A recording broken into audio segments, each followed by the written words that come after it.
The Reinvention Process, Touring Subpar, Unexpected Loves, and Gotta Laugh Moments.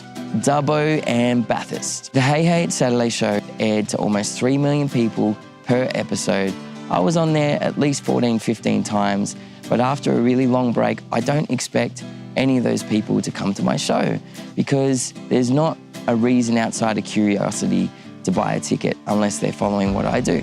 And my gigs in Dubbo and Bathurst showed me that. Crowd size on this tour has been so unexpected. Sometimes I pull really solid numbers and other times it's really intimate. And I do feel really bad for the venues sometimes when I haven't pulled the numbers that they would expect because I see artists and venues as partners. But the reinvention process takes time, and with respect to that, what matters the most is that when you're performing, that you are moving the people that are there. And the upside to playing to an intimate audience is that I get to see them and at times meet them to know whether what I'm doing is translating.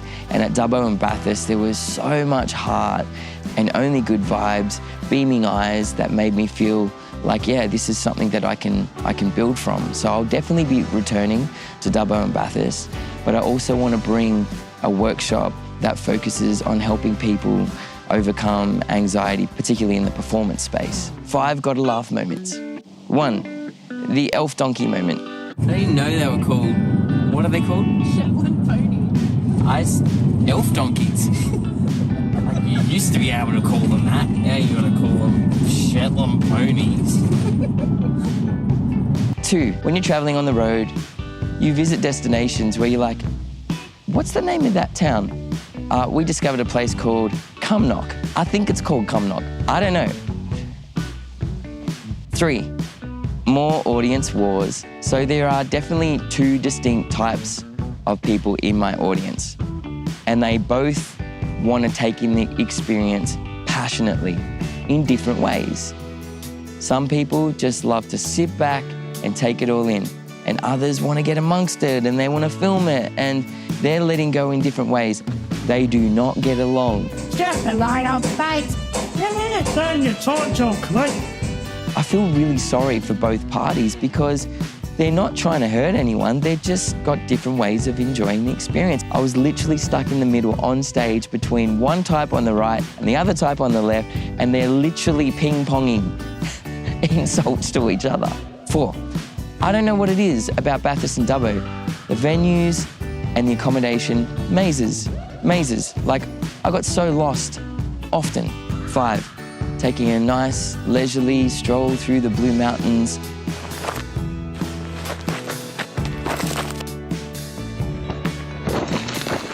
Did you see that? 5 unexpected loves. 1, I hope this doesn't offend the locals, but I'd never been to Dubbo and Bathurst and kind of expected redneck vibes. I did not expect both of those towns to have so much personality, only friendly vibes, clean, a lot of history, good Aussie culture, amazing food. It kind of reminded me of where I grew up, Camden, but on a larger scale. I love both of those places.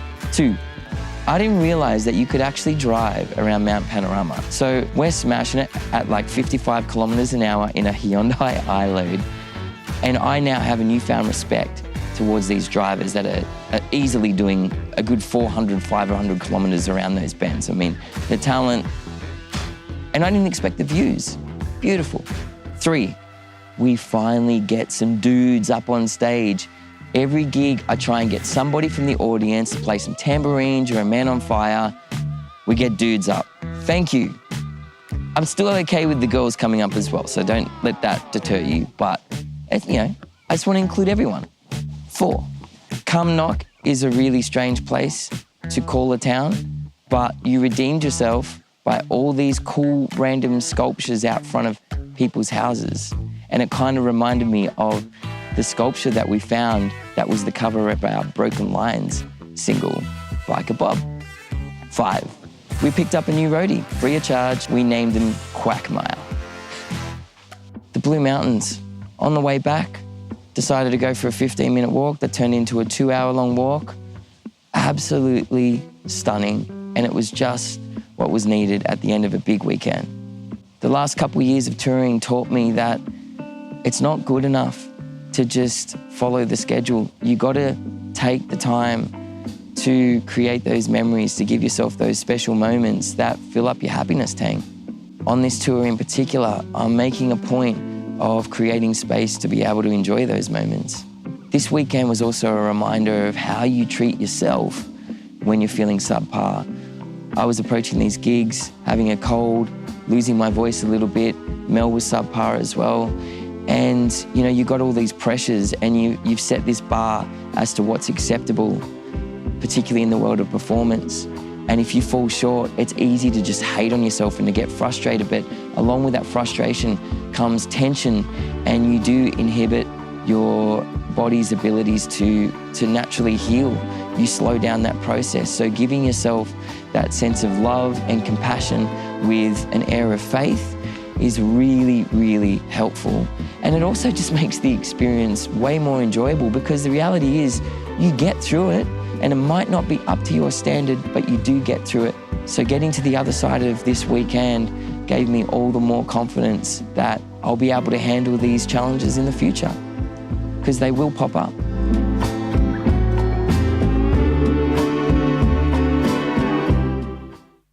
What's happening, guys? How are we? Keepers, Kazashi, how are we? Erica on YouTube. If you're lurking in the background, let me know that you're there. Where are you watching from? Friday night, it's 5:09 p.m. Here on Friday night. It's bloody wet outside, and what echoes in my mind is the amount of times I said throughout that massive patch of blue skies that we got for about 10 days solid at least, that soon it's going to rain. Soon it's going to rain. And here we are. Although we left Sydney to go to Melbourne last week, and it was blue skies, and we got down to Melbourne and Echuca and stuff like that, and it was such shit weather, so we've definitely brought it back. But I was checking out the surf report. It looks like there's some big swell coming, I think, if I read it correctly, which I like to say that, that's going to give me a reason to get my wax and wax up my board and get out there and ride those big cowabungas. But no, I'll be just watching them. I remember Coogee Beach when I was filming Pause, actually. That whole time while we were filming Pause, there was some weird tide coming through. And so Coogee Beach, I don't know if you guys have ever been there or heard of it, but it's generally a swimming pool. And just because all the I suppose the cliffs and all that type of stuff stop the waves from coming through. So swell has to be really big to even get small swell or coming in a certain direction. And I remember walking down in the morning and seeing a good, and I'm not exaggerating here, probably between 10 and 15 feet of wave coming in. And it was like that for weeks. It was so cool to watch. I'm in awe of any big wave surfer. And when I say big waves for me is anything above 5 foot. It's, and let me just move this camera. Like I wonder, like, do you guys think that some of those big wave surfers, do you think they're actually nuts, or do they just have a healthy relationship with fear? I remember watching a DVD on Mark Matthews. It was a Bra Boys documentary called Fighting Fear, and also another one called, I think it was called Storm Surfers, with Tom Carroll and Ross Clark Jones. And it hit me that these guys they're not fearless. It's just their relationship with fear that inspires them to do what they do, which was I feel like a pretty profound lesson for me, because at that time I just felt like fear was just getting on top of me. What's wrong with me? I feel fear all the time. But it was actually my relationship with fear that was causing the dramas. So just some more haze. Jace on YouTube, how you doing? Oh, you're off to see Ash Grunwald tonight, Erica. Great. Awesome. I'm sure that'll be killer. Let us know next time you're on chat how that was. And Cyber, what are you doing? So are you a surfer? If so, where are you watching from? Where are you from? Voff. Some nuts, some got mad skills. Yeah, I mean, when you're watching like the some of the banter between Tom Carroll and Ross Clark-Jones, you can see Ross has a little bit of that thing in his eye, and Tom just seems a little bit more normal. Which, if I'm remembering correctly, because I read Tom Carroll's autobiography, great book. He's very transparent about his journey, back in the day with like addiction and all that type of stuff, which I found actually quite fascinating. How like he got into drugs later in life, like after he had world titles and all that type of stuff, and has obviously cleaned up and done a lot of amazing work on himself. And he's a major advocate for mental health and meditation and all that. But if I'm remembering correctly, he was somebody who was actually terrified of the surf to begin with. Like it's not like he paddled out and was fearless like some of his mates. It took him a bit to get out there. So I'm not a surfer, bro, but I agree. And I'm watching from California. Yeah, sweet. One of these days I got to get back over there. I spent a lot of time touring there when I was younger, actually. And yeah, it's although I don't know. What's your vibe? What's the state of the US at the moment? Is it a few people have told me that it's not as safe as what it used to be, like especially for a touring artist. It's just it's a little uneasy at the moment, but that also could be just like talk and bullshit. Like I remember watching this, listening to this guy. I think his name was called Rolf Potts. Well, anyway, he was a writer that was promoting long-term travel for personal growth, rather than seeing travel as just a holiday. Is that it's an opportunity to invest in yourself as a person and your skills and everything, and even trying to find work while you're away, and all the amazing things that it actually does. And he's traveled pretty much to all corners of the world, if you believe that the world is flat. And he feels like the media has a lot to answer for in making people feel that countries, towns, and all that are unsafe. Like that. Like he's even traveled to war-torn countries, and he's like, unless you're going to, right into the thick of it, even those places, as long as you got street smarts, you'll be fine. Yeah. Anyway, Stu on YouTube, how you doing, mate? What's happening? Dave, how are you? Voff, I'm so tired. Me and my dad are on our way back from a road trip, so doing 30 hours from the top of Norway back home to the bottom. 2,000 kilometers. Wow. That's a solid amount of driving. How, you're obviously doing it in blocks, yeah? Well, for musicians, not too bad, bro, at least in my experience, or content and collaborations. As far as safety, yeah, it's always depending on areas. And like you said, if you got street smarts, yeah.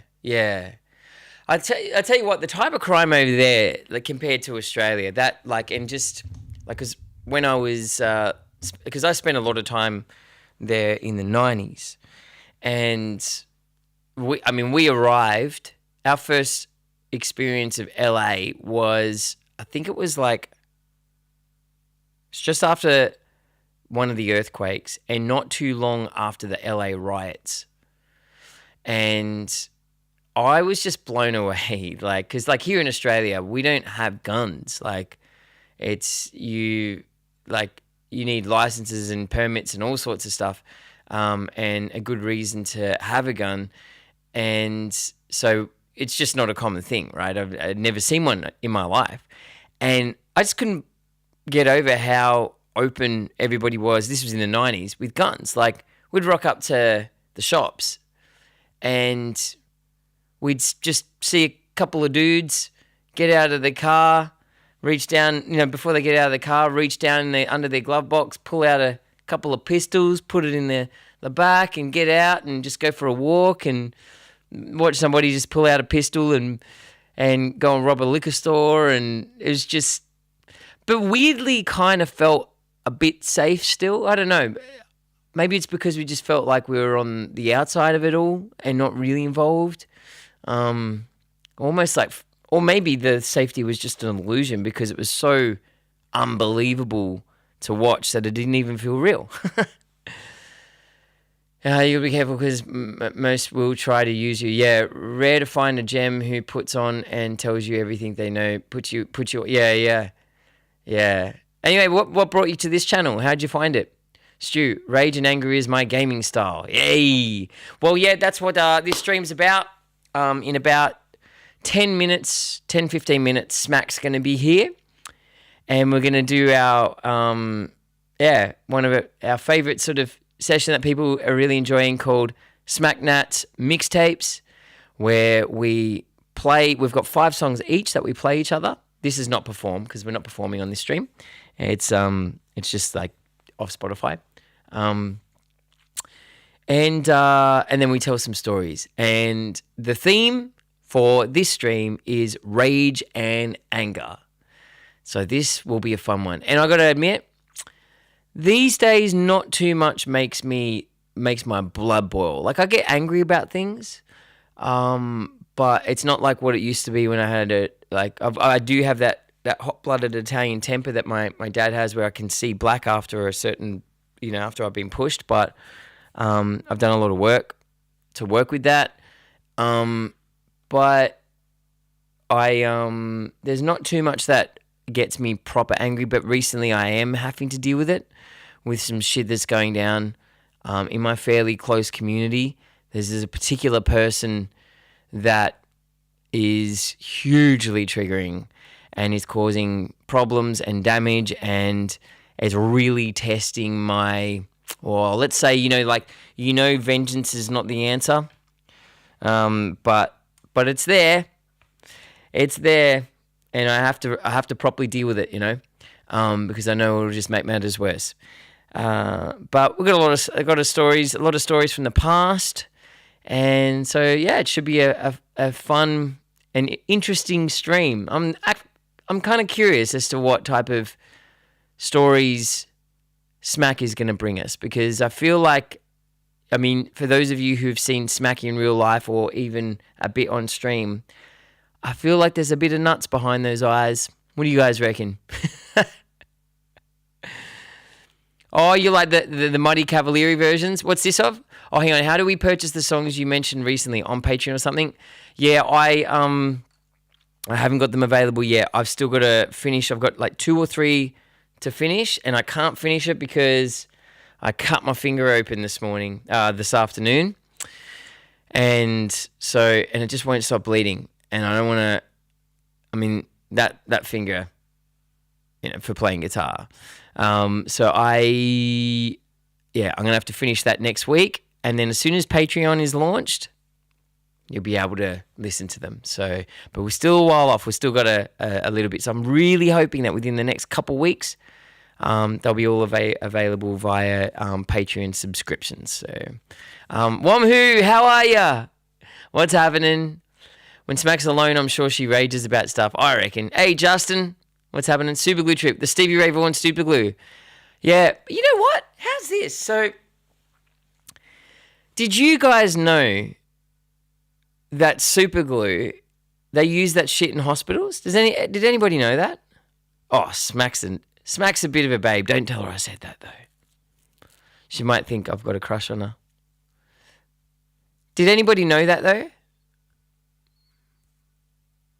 Mitch, yeah? For what? Yeah, I'll tell you what. So, my eldest, I felt so bad. So, like, this is when their mother and I were together, right? And obviously, this is years ago. So he might have been about 4 years old, I think. And rough play, lots of rough play. We bash each other up. It's great. And So anyway, he used to like this thing where I'd take him, I'd pick him up and throw him hard onto the couch, and he'd bounce up, and he loved it, right? And, sometimes when the kids would cry, Amy would be just like, what has happened? She'd be upstairs. And I'm like, chill out. It's all good. It's all good. Just like, keep it calm. It's okay. A bit of pain's fine. Like, it'll keep him tough. And so anyway, I pick him up and we're wrestling. And he's got this like, oh, it's going to happen. And I'm picking him up high.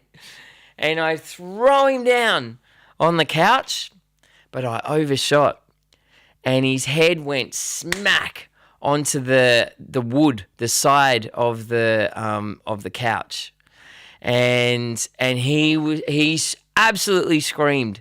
He screamed like I've never heard before, and I thought, okay, cool, he's hit his head. Amy's upstairs. What's happened? Is everything okay? I'm like, it's fine. He's just hit his head. And as I pick him up and I'm holding him, blood is gushing out everywhere. And I'm like, Amy, you need to come down here now. And I'm like, oh, fuck, here we go. Hysterics. And so she comes running down, and there is just blood everywhere. And so we grab a towel, the whole thing. And we're in the car, and it's just me and him, and we're driving to the hospital. And the blood started to ease, and we go straight in. And I mean, he was brave. He eventually stopped crying. They didn't give him stitches in the end. They're like, oh, we won't need to give him stitches, but we'll just glue it. Oh, what do you mean you'll just glue it? I'm like, yeah, just some glue, just some super glue will do it.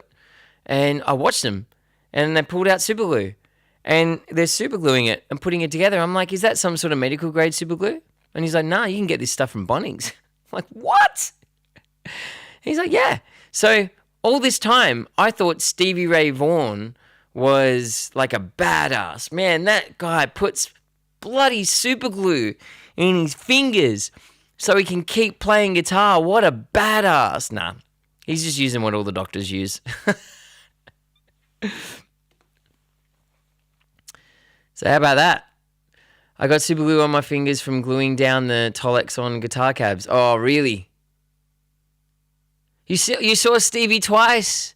Oh, what year was that? Good old Tarzan grip. We'll glue everything. Yeah, Azar, how are you, mate? But yeah, wild. Where were we? What were we talking about? Yeah, so anger and rage, that's the theme for this stream. Going through a bit of anger at the moment. Plenty of stories to draw from when I was a kid, a teenager, and in my early to mid to late 20s. So a couple of decades there. So it should be fun. Well, I think there's going to be a bit of nuts behind Smak's eyes and some of her stories. That'll be fun. And we're obviously going to play the stories that are the songs that align with some of those, moments of rage and anger. But yeah, Patreon, won't be ready for a couple of weeks, but we'll let you know as soon as it is. Give me a ticket for BB King. Oh, yes, you saw BB King too. Ah, yeah, man, I feel sorry for this upcoming generation that hasn't seen those original legends. I mean, that's kind of where a lot of the stuff started. Like, what they're getting now, I mean, I'm not being mean here, but, I mean, when you think about it, like, our generation, we got to see the people who started it. Like, that before rock and roll, before any of that stuff, we got to see, like, the oldest of the blues players, aside from Robert Johnson, but, like, all of those artists that came out of the 40s and the 50s and all that, I mean, they were around when we were growing up. Have a good one, Voff. But now this new generation are not going to ever be able to see the people who started it. When you think of it like that, that's sad. That's sad. I got to see Nathan Cavalieri live on Hey Hate Saturday. Hey, Yeah? Is that, hang on. Where are we?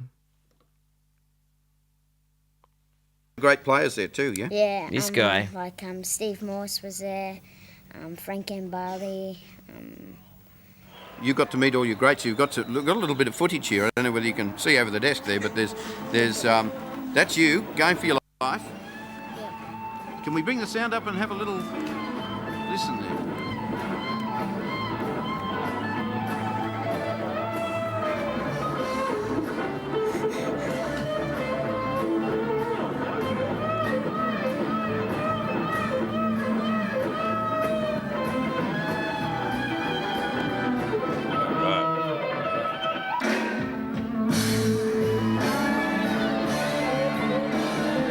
Anyway, so I to that I dropped a post that's still going ballistic on Instagram and TikTok and Facebook on why I became embarrassed by my name and all of my achievements, and in it I just share these stories of shit that I used to get from teachers and kids and all that type of stuff until I saw myself how they saw me to some extent. But also, like, coming out of that period, like, I could have been scarred so much more. Like, on the overall, I still remained a confident kid. I still, it didn't do anything when it came to the connection with my music or anything like that. And despite what a lot of people say, I never considered myself as being bullied. A lot of people would. But I think, and I'm getting particular here, that's because I never identified it as being bullied. Like, I didn't carry that label with me because it doesn't feel nice. It actually keeps you in this cycle of like you're the victim. And I was taught how to deal with them. And because I was taught how to deal with that shit, I feel like I ended up with a sense of confidence that didn't depend too much on what people thought of me. And not that I don't care what people think of me. I would like people to respect me and see value in what I do and who I am as a person, all that type of stuff. But my piece doesn't hinge to it. And I feel like that is a little bit of what's missing today, is that they're, especially the new generations, they're too reliant on what people think of them, and that's why that's a part of the reason why there is this movement to have to change what everybody says, change what everybody thinks, and all that type of stuff, because their piece relies on it. And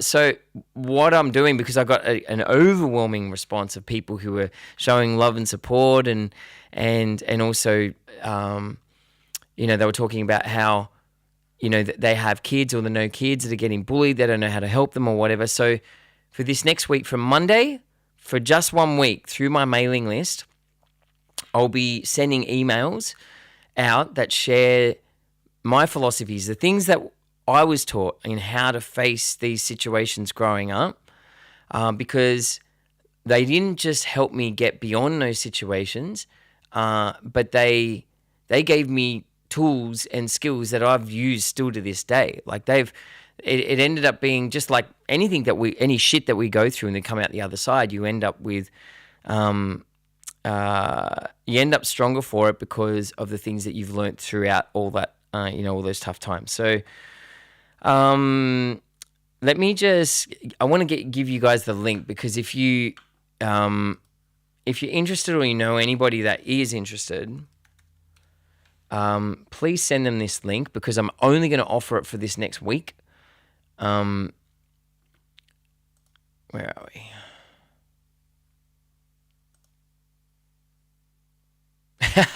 Microwave. Hey, Nettie, what's happening? All right, so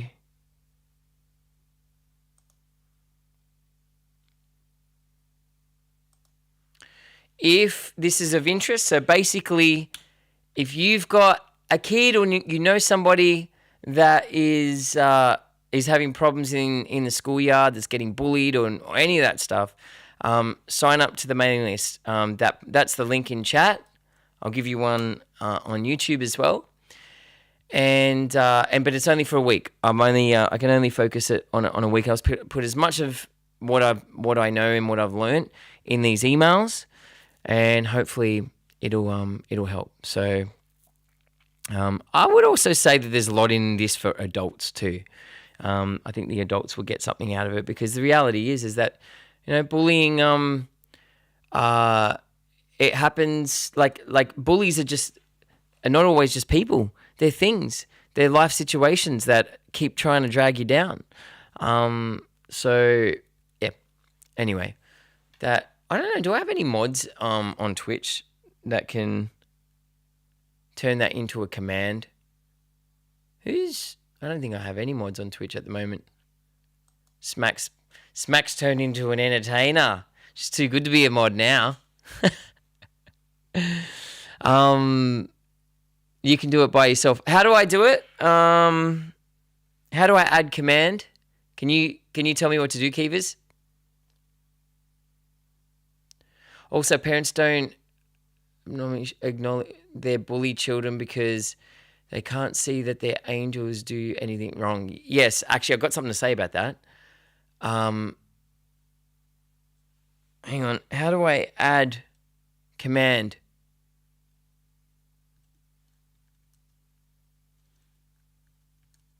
Add command, space, help. Keefers, teach me how to add a command.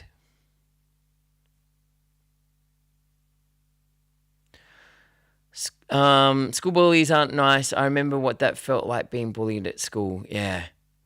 Need to know what kind of hat is that, and where did you get it from? Oh, thank you. I just got it from an urban store. It's kind of like a boat, a sailor boat hat type thing. Yeah, I don't know what it's actually called. I'm really sorry. To add command is command. Okay, hang on. That doesn't. Nah, I don't think that's right. Anyway, I'm just gonna keep it in my notes here.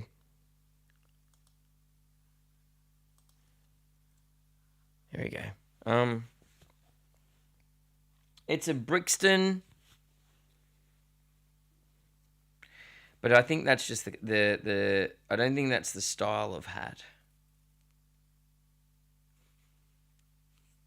Yeah, that's all I got for you.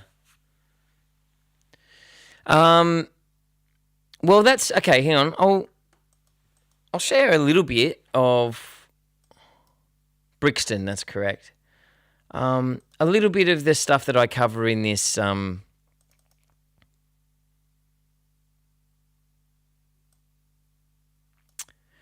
of this. So it's like okay. Firstly, there are concepts like our need to protect our kids, and how trying to fix it all the time ultimately robs our kids of the opportunity of finding their own power, right? And it's not about just like shutting the door and go, don't talk to me and work it out, even though sometimes that can be exactly what you need to do. But it's giving them the tools, like teaching them how, and then letting them work it out using that information. That also means that you got to be, as a parent, you got to accept and not okay with, but your kid is going to faceplant. Your kid's going to be upset. Your kid's going to be in, some pain and all that. But if they've got the information, between the love and support and the information, that they will get through it eventually. And when they get through the other side, they'll be strong as oxes. But if you're always in there trying to solve it, then they're not building shit. They're not building any confidence.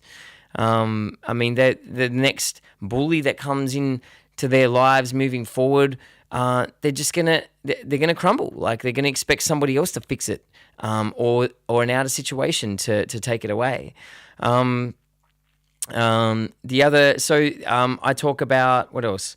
The dangers of overusing the word, like the phrase being bullied, and how psychologists have studied this over the years, is that the people who are more likely to be bullied are the ones that seem smaller in energy, that lack confidence, that identify as being bullied, all that type of stuff. So, and so as soon as you become identified with I'm being bullied, it's a very vicious cycle to that creeps in.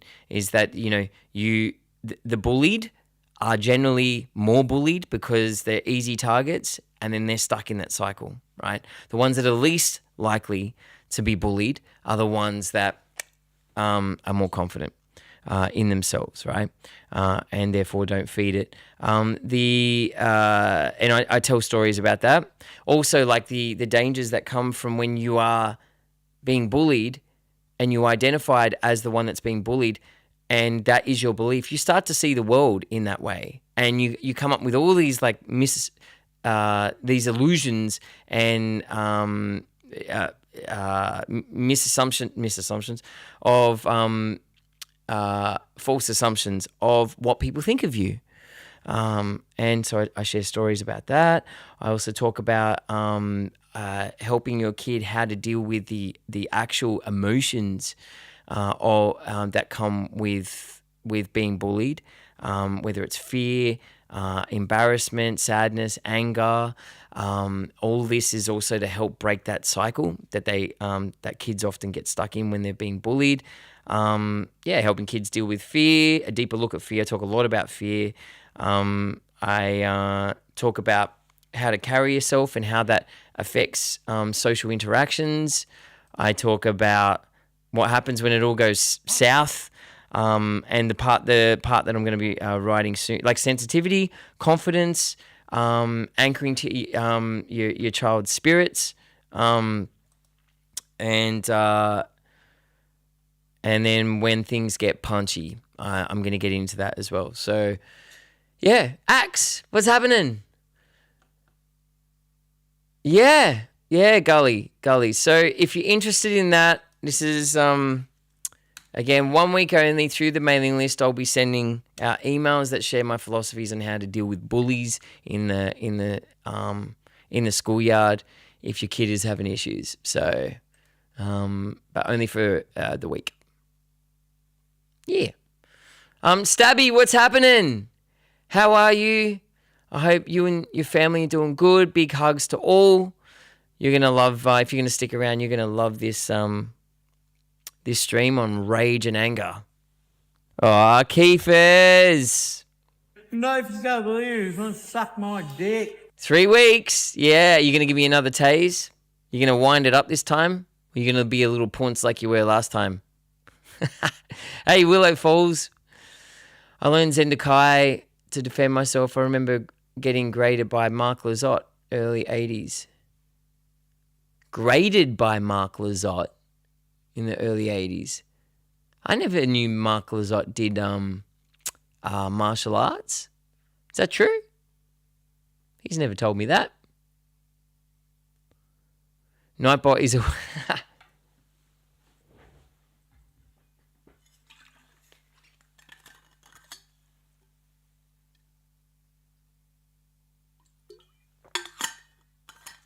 Yeah. I'm going to have that conversation with him. Another thing we can bond over. My kids learned Taekwondo when they were very young. They never used it, but it teaches confidence and discipline. Green belt. I made him in... Yeah, all right, cool. Hang on. I'm going to send it to him right now.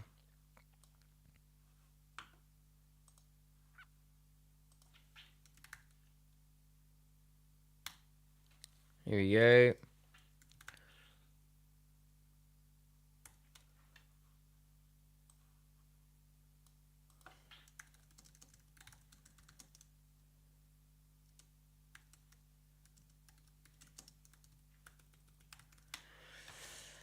What was I going to say? Yeah, I agree. So, like, martial arts, and that's what I'm going to talk about in the next phase when things get punchy, is that I've done lots of different martial arts on and off ever since I was 10. And what I learned was the confidence that comes from knowing martial arts gives you a certain, like, it changes your aura. And I'm not talking about, yeah, come on, motherfucker, let's go. I'm not talking about that. There is something a lot more subtle that happens to you that I just find in situations, it can just be diffused. Like, it's, when they say, like, the fight is over before, the fight can be over before it's even begun. A lot of that comes from the aura that you emit. There's just not as much fear there because you're used to, you're well versed in fighting. And there is almost like, there can be like a quiet confidence so that things are, chill out, before they kick off. So, all right. I'm going to play a quick recap and then we're going to get Smak in and let's kick this thing off. Oh, you missed my highlighted message, Nathan. Could you check that and give me a quick answer? Oh, hang on. I just have one question for you, Nathan. For a $400 to $500 price range, what guitar amplifier do you recommend for everyday use for any guitar style? I have no idea. When it comes to $400 to $500 for an amp, maybe, I don't know how much they are, but I'll probably be looking into some of the digital amps, to be honest. Like Fender make one, Vox make one, just a little one, because they've kind of got effects and things in them as well. You may be able to, I don't know where you're from, but you may be able to get a Fender, it's an amp, but it's called a Fender Mustang, I think it is.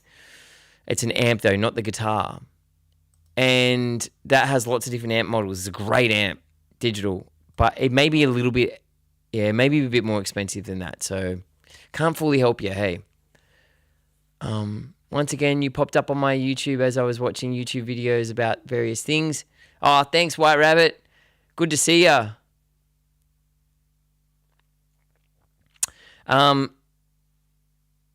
Okay, so let's get Smak in here and we'll kick this Smak Nats mixtapes. Reads what message that he has me filtered. Why? What did you send that I didn't catch?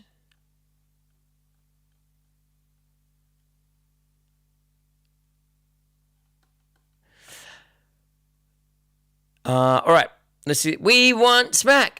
We want Smak. All right. Here we go. Let's might as well do a recap on Smak's Jam. Why don't we do that? Okay, here we go. You caused this. No, the rules apply. If a hype train kicks off, I do have to do the sub solo, which reminds me I should open up the session, but I'm down a finger. So you guys, if it kicks off, you got to be kind.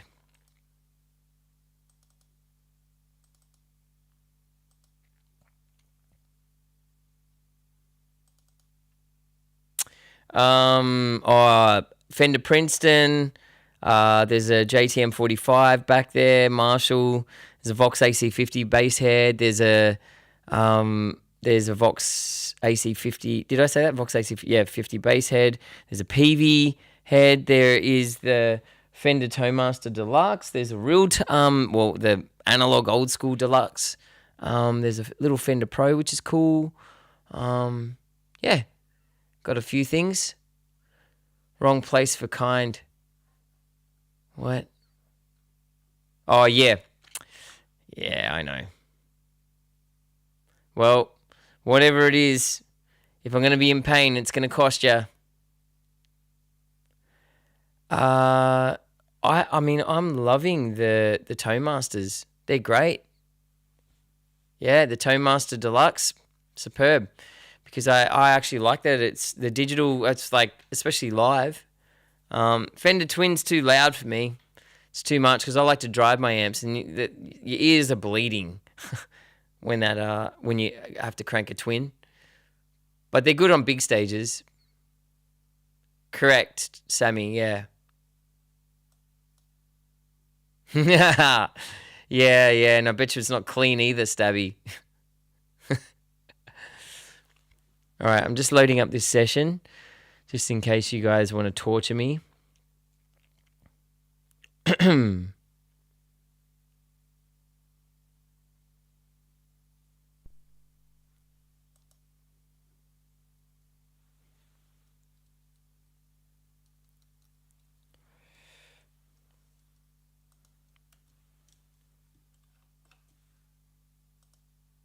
Okay. Let's get Smak. So here we go. Here's a little recap on how we created Smak's Jam ages ago, and then we'll go to work. How are we all doing? What's happening? What are you doing in this very moment? Tell me. What are you wearing?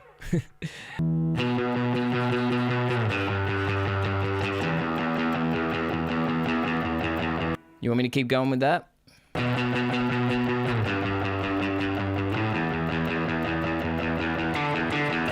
And it's too early to be playing drums like this. All right, we're going to go down this rabbit hole, are we? You guys want it? All right. Now we're going to get the lick right, so...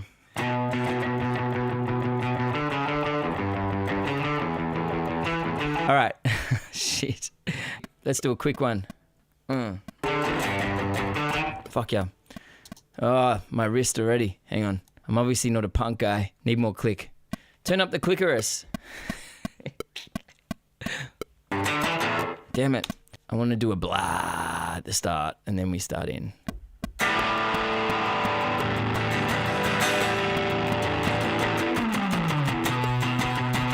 think we should double it with the back pickup. And a little more smiley. Let's see if I can double this guitar part. I got to catch that pause. Hang on. Ba ba ba.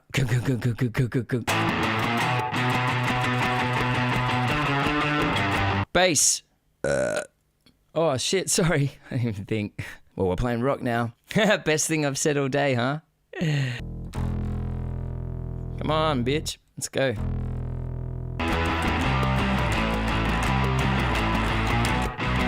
Haha, sick.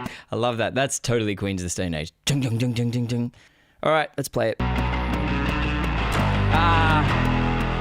Oh, I've always got rock and roll in me. Yes, I can play drums. Oh no, I've got to play drums. I don't want them to be Foo Fighter drums. I want them to be a little sort of, a little more classic sounding. And don't get me wrong, I fucking love Foo Fighters. So really dead sounding.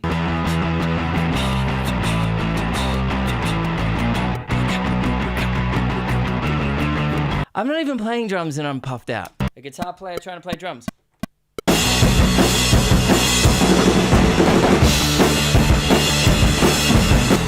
Fuck! Yeah. I haven't even had breakfast yet. I didn't even really have dinner. Ooh, naughty. Come on, motherfucker.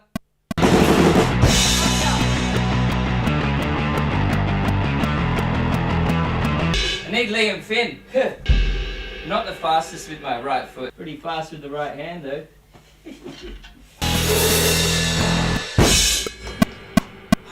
Just that one fucking part. I'll just punch in.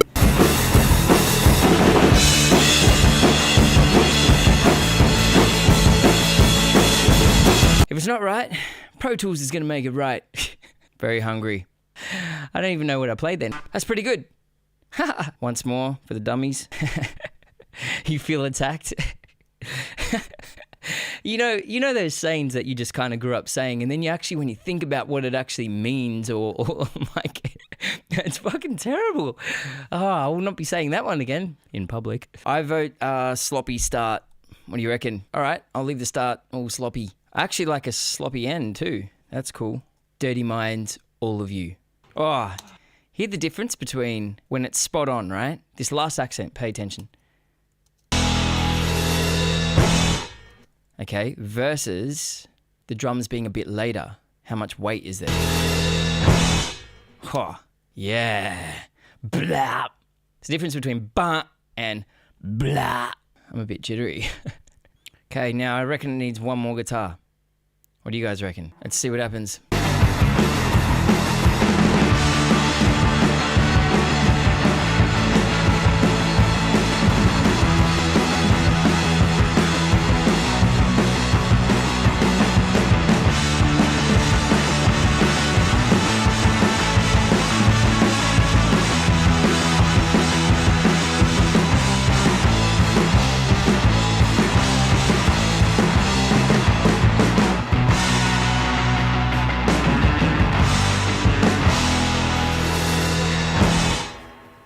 Fuck. I feel like I've been in a mosh pit.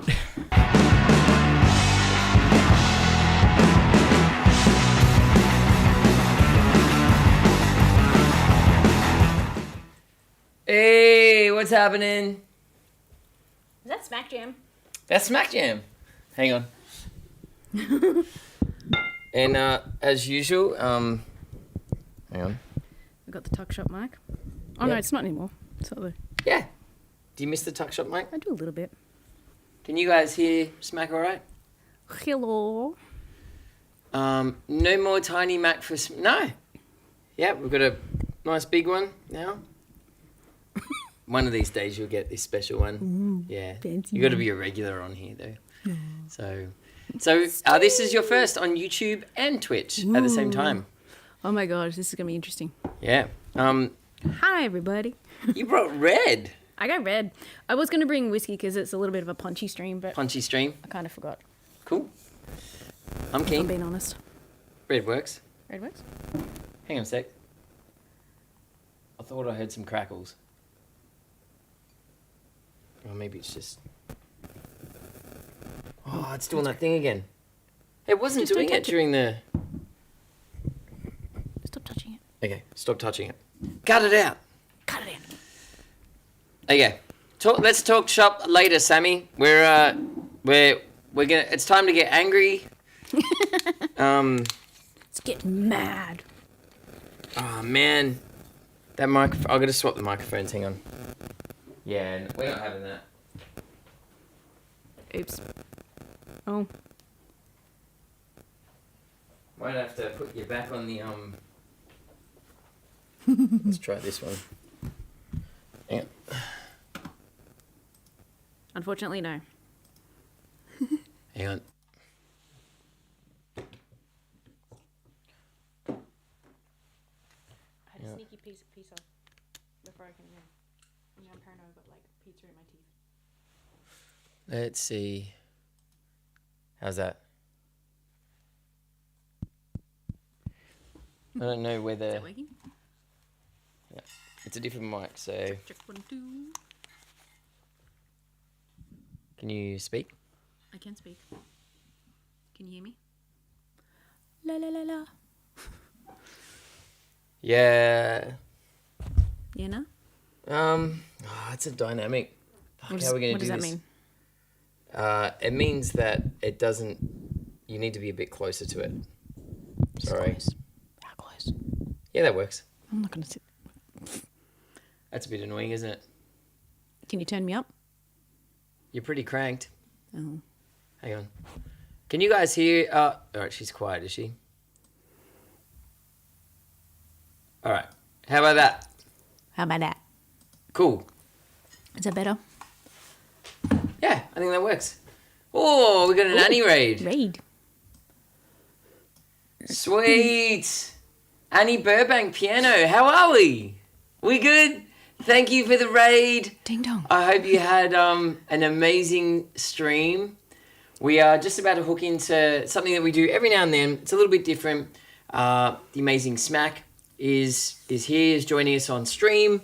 Smak does like all my content, filmography, photography, editing, all the marketing behind the scenes, everything. It's like, Smak's a bit of TM. backboner of, I've been backbone, sorry. You've been backboned.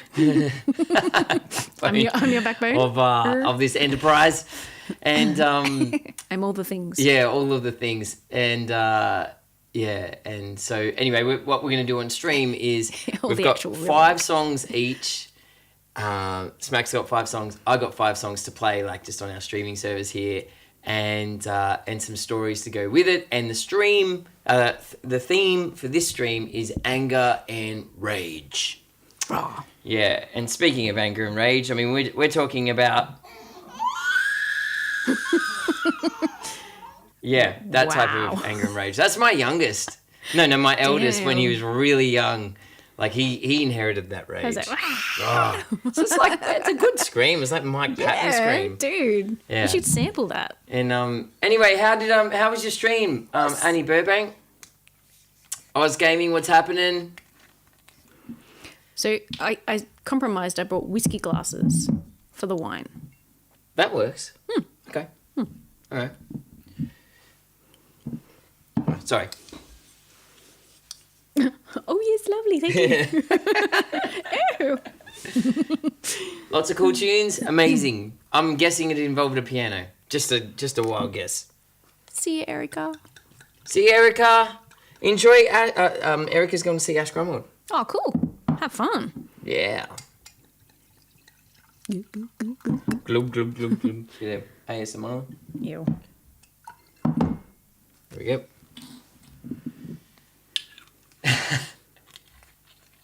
Oh, I see what's happening. Annie says you've played all over. What happened? More for you? Less for you?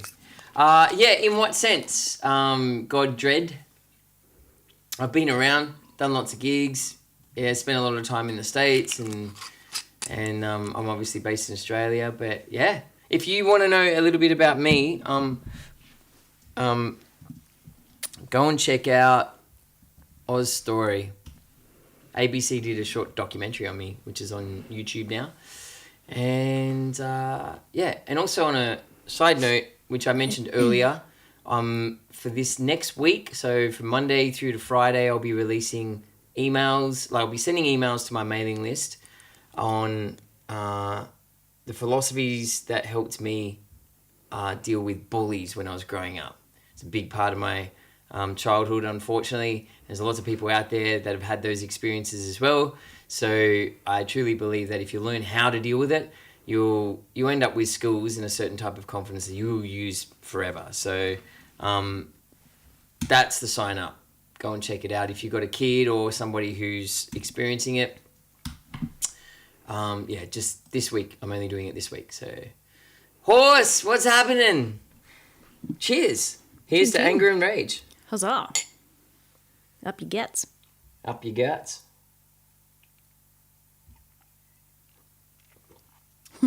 Money for nothing. I would love to do a money for nothing cover, but we're gonna have to change the lyrics of the second verse. Yes, it is. Yeah, a JTM 45. So, good morning. How do you say good morning in Italian? I'm half Italian. I don't know. So you're Italian. As Brad Pitt in Inglourious Bastards. Buongiorno. God. What a great movie. Buongiorno. So, anger and rage. When was your last anger and rage? Like, hang on. Anger and rage, was that a thing for you? Did you have rage problems?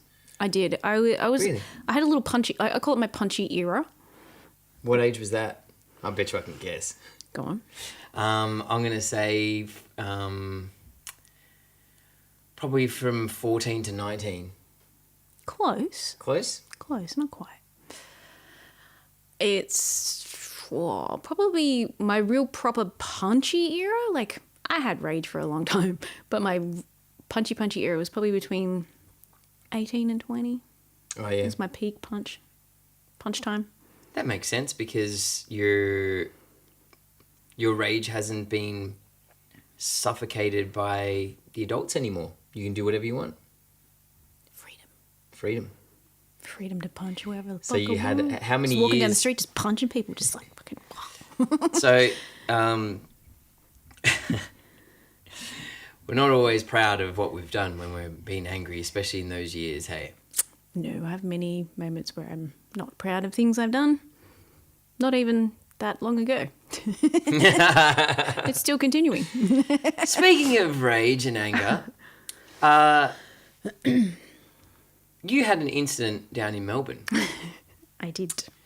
Yes. And whilst I did share this to some of our streamers on Tuesday night, I feel like the story is going to be best told from you.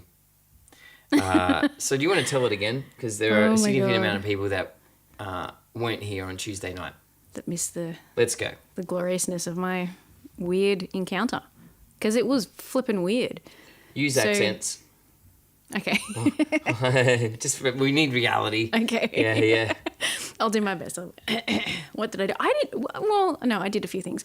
Okay, so we were in Melbourne. I had a couple of gigs that I was shooting separate to Nathan, and we'd finished those, checked out of our hotel, and we were then going to be heading up to Echuca. So we literally checked out of the hotel, put all of our tour gear out on the street. Like, I'm talking, what have we got? Like 13 bags collectively, like massive big Pelican cases, all kinds of stuff, guitars, the works.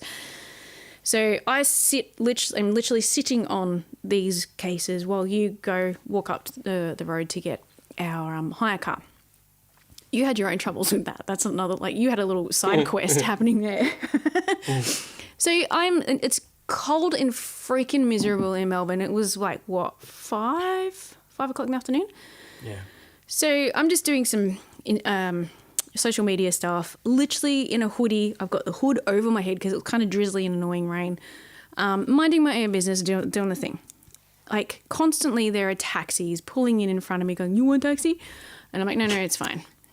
And then probably every second one would just get like a little pushy and go, "No, it's okay. You get in. You want taxi? Get in." I'm like, "I don't want taxi. Thanks." And I was like, kind of a bit, whatever with it at first. It started to get a bit annoying. And then, this keeps happening. So I'm just like literally minding my own business, doing my social media stuff, and another Irritation car. has built up. Yeah, irritation is well and truly built up. I'm like, fuck's sake, and The it's cold. cab drivers. And it's cold and it's miserable, and I was utterly exhausted by this point too. Yeah, Like, it's been a couple bone days. tired, exhausted.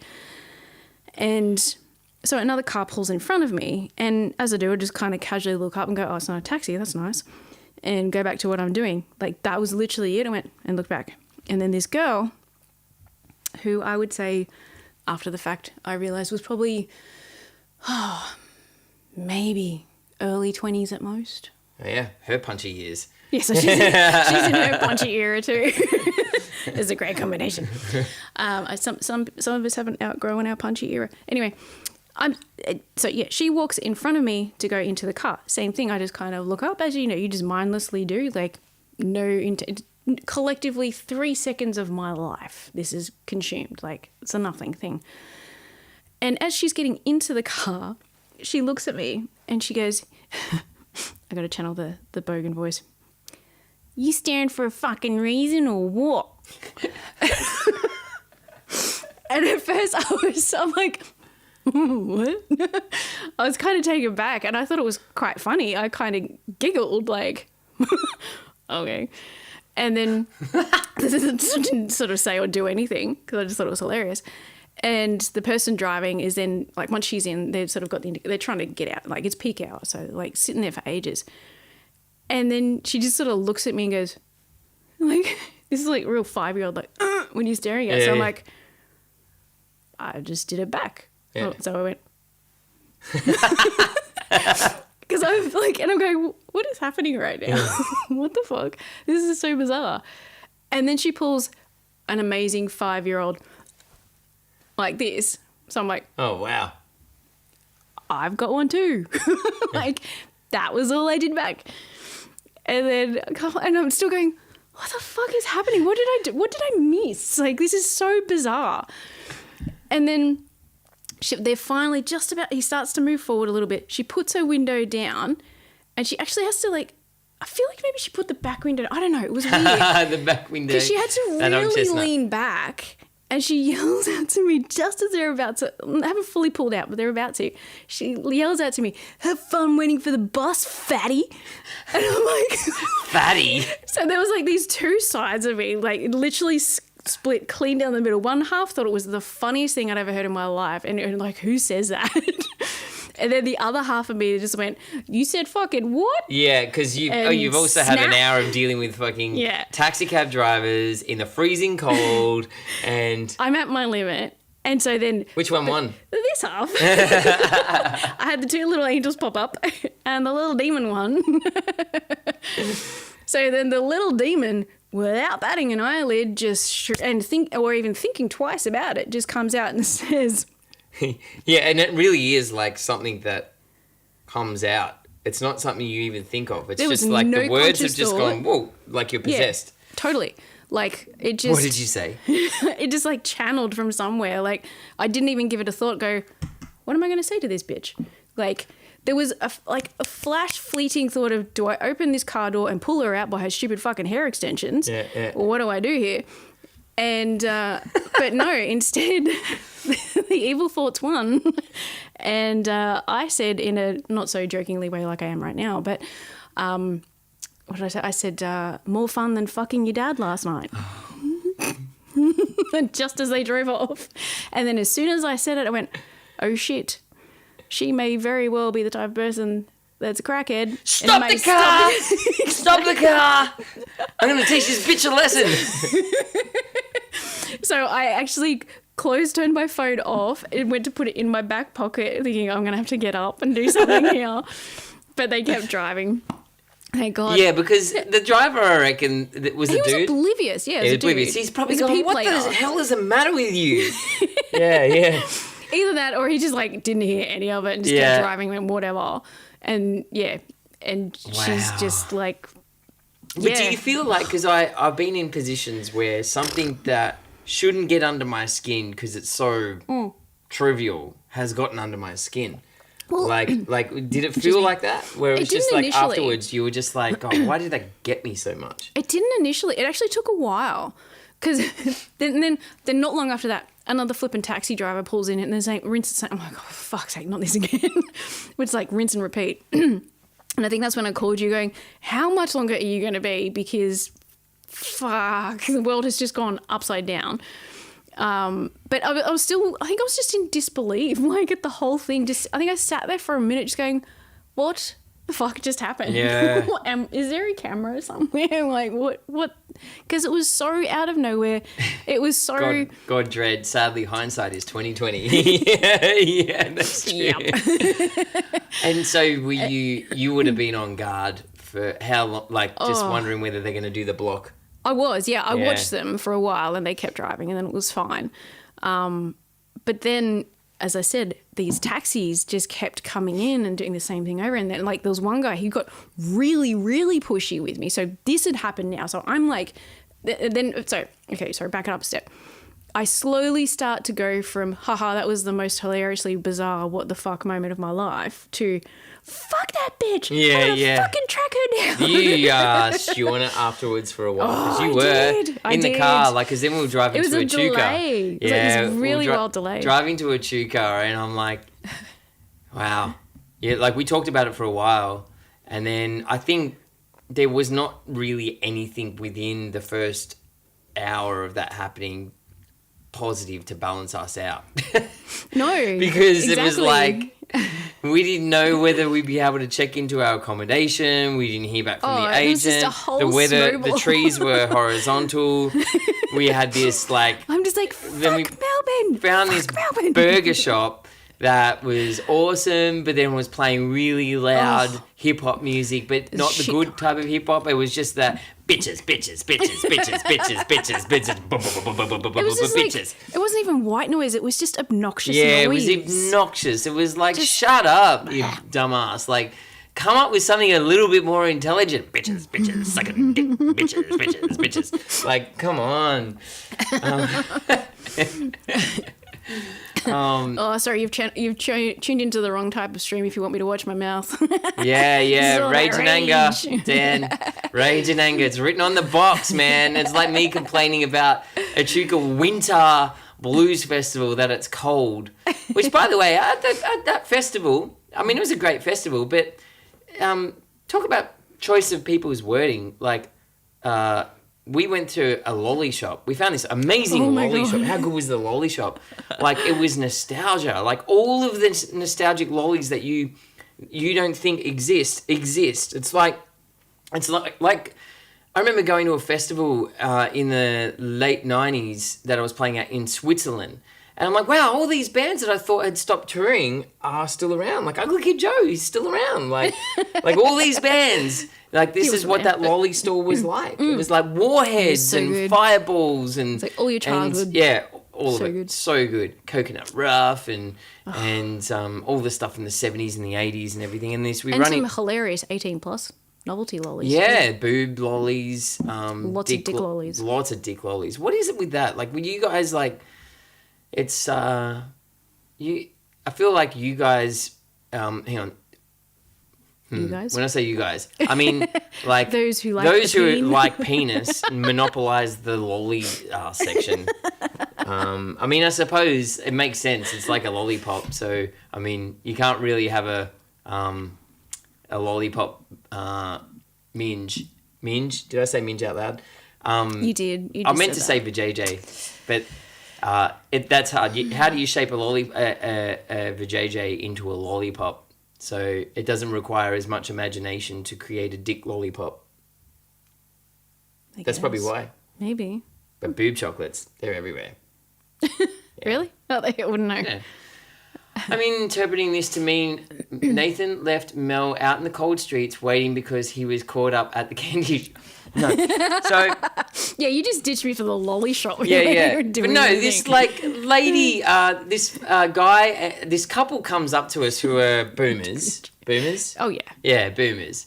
And they were nice, like they were, and everything. And she was like, "Oh, I remember you. Oh, you were on Hey It's Saturday. Who was it with? It was with Tommy Emmanuel." You do it really well. Yeah. And I've heard it a lot of times. So I remember that. I mean, we watched you grow up. You were amazing. We've been there for every step. We own you. It's like we own you. Like, own you. Whoa. was Like, I've heard literally many her things, words. like ways to describe me and people's relationship with me because Usually people you're on say- the TV, but Yeah, like, usually most people just say, "Oh, I feel like we know you so well." know you. Yeah. Yeah, know you, This know lady, you. she owns She you. owns me. She owns me. And I'm like, in my head, I'm like, how much money did you not pay me to own me? Like, I checked my account. The money is not in there. Pretty sure I only ended up with like a couple of grand after 10, 15 years of being in the spotlight. Like, no. It was so weird. was Your weird. I'm like, your reaction was hilarious. You kind of went, whoa. Another one of those things that just came out. I do have I mean- my filter is very temporary. Yeah, like it's a yeah. bit faulty, I think, sometimes. Oh, my Yeah. gosh. So we tried to palm them off to the dick chocolate section. Yeah, but we couldn't escape them. No? They still were like nattering from like across and the... he and kept it's not a saying, small mate, store. I've got to be in the car with her for 3 hours. She must have been drunk. Yeah, she was drunk. Yeah. That was I sweet. ho- They I were cool hope so. people. They were nice. Like, Yeah. yeah. The owned comment got me, though, but... I mean, Damn. did you pay it, like, is much it a did you balloon pay? repayment? Yeah. Did you pay in installments? Still is. Still pay because she owns you, so she's still Yeah, paying yeah. installments. Oh, my gosh. Yes, Melbourne was... sorry, Dan, but Melbourne was shit. Melbourne was shit. Melbourne can eat one of those lollies from the 18 plus section. Yeah.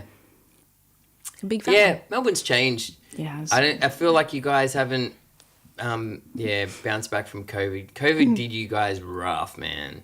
But I feel like Melbourne has lost that friendly, There's nothing arty friendly about charm. That it was kind of like I always like thought of Melbourne as, and I know this sounds really shallow of me. It was like that person that is not very attractive that has a great personality. Oop.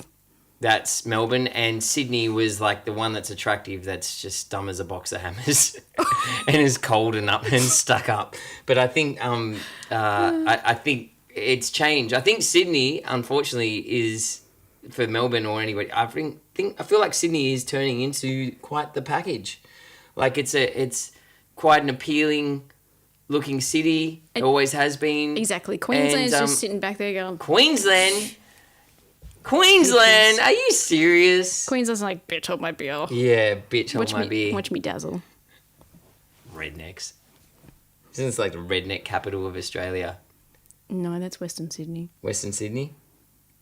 For no sure. way. I don't reckon you get any more redneck than suburbs Queensland. Come on. Not so much these days. You reckon? Yeah, because all the good folk from Victoria and Sydney moved up in COVID. What about that town that sounds like the shit that you drink that's good for your guts? Cabo. Kombucha. Kombucha. That's fair. yeah, no. Yeah, we horse, don't that's talk true. about kombucha. We just gloss over that one. Yeah. All right. Let's get this cranking. Let's get some rage. I gotta sneeze. Okay, sneeze. So, all right. You can sneeze on camera. Probably snot everywhere. You do one of those internal sneezes where you blow your brains out on the inside. Yeah, that's why Yeah. so far. Those ones. It makes you smarter if you do that. No, you got to let it out. You got to digest that sneeze. Yeah, I am digesting that sneeze. All right, who goes first? Don't we rock, paper, scissors? Rock, paper, scissors. By the way, I was at my son's AFL and they were rock, paper, scissoring. They went... They were scissoring? Sorry. Oh, wow. There's all sorts of wrong there. So much wrong. No, Whoops. they did it...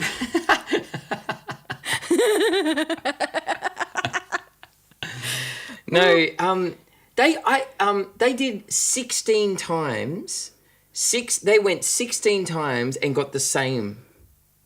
It took them 16 times to do something that got the other one out. Couldn't believe it. Oh, like they did the same thing. Like, Yeah, they went scissor, paper, rock, scissor, paper, rock, scissor, paper, rock. They did it like 16 times. We're all around going, this has never ever happened. Like, what the hell? a little bit too in sync. Yeah. Anyway. Hey, JVs, man. How are ya? All right, let's go. So this is for who goes first, or you get to choose? Choose. Okay. All right. Do you do rock, paper, scissors? Scissors, paper, rock. Yeah. Yeah. Okay. Scissors, paper, rock. All right. Did you see what I went with? Because the theme? Yeah. Push. You go first. Okay. Cool.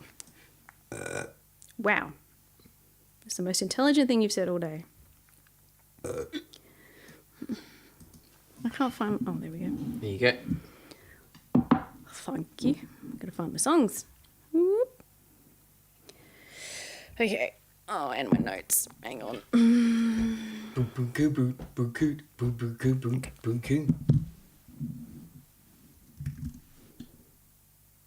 Bullshit.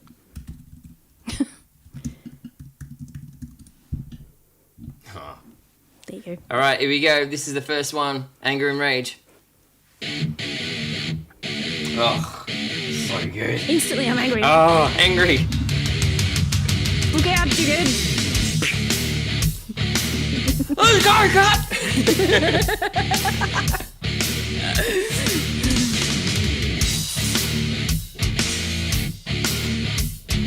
God, it's so direct sounding. It's production.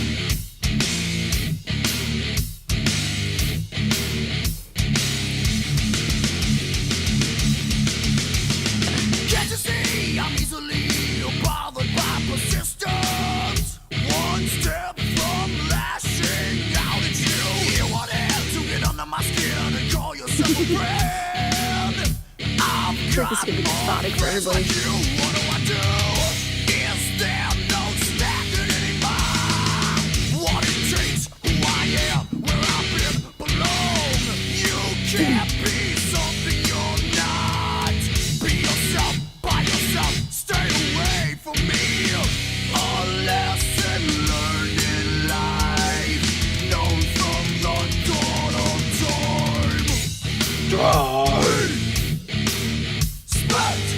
Walk. What did you say? Respect.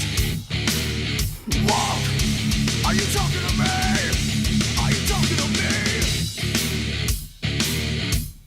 Yeah. Oh, that's... God, that takes me back. Let's go.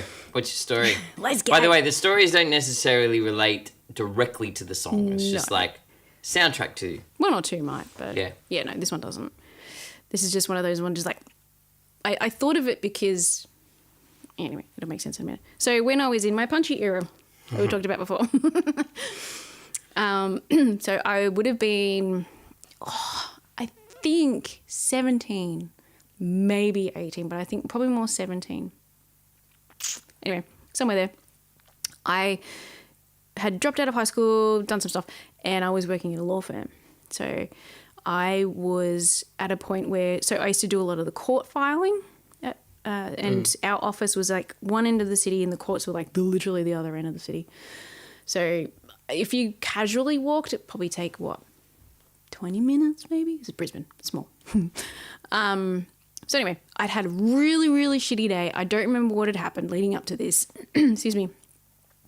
And then I had a hell of a time for various reasons trying to get these documents filed at the court. I think it was the federal court, and they were really quite painful to deal with.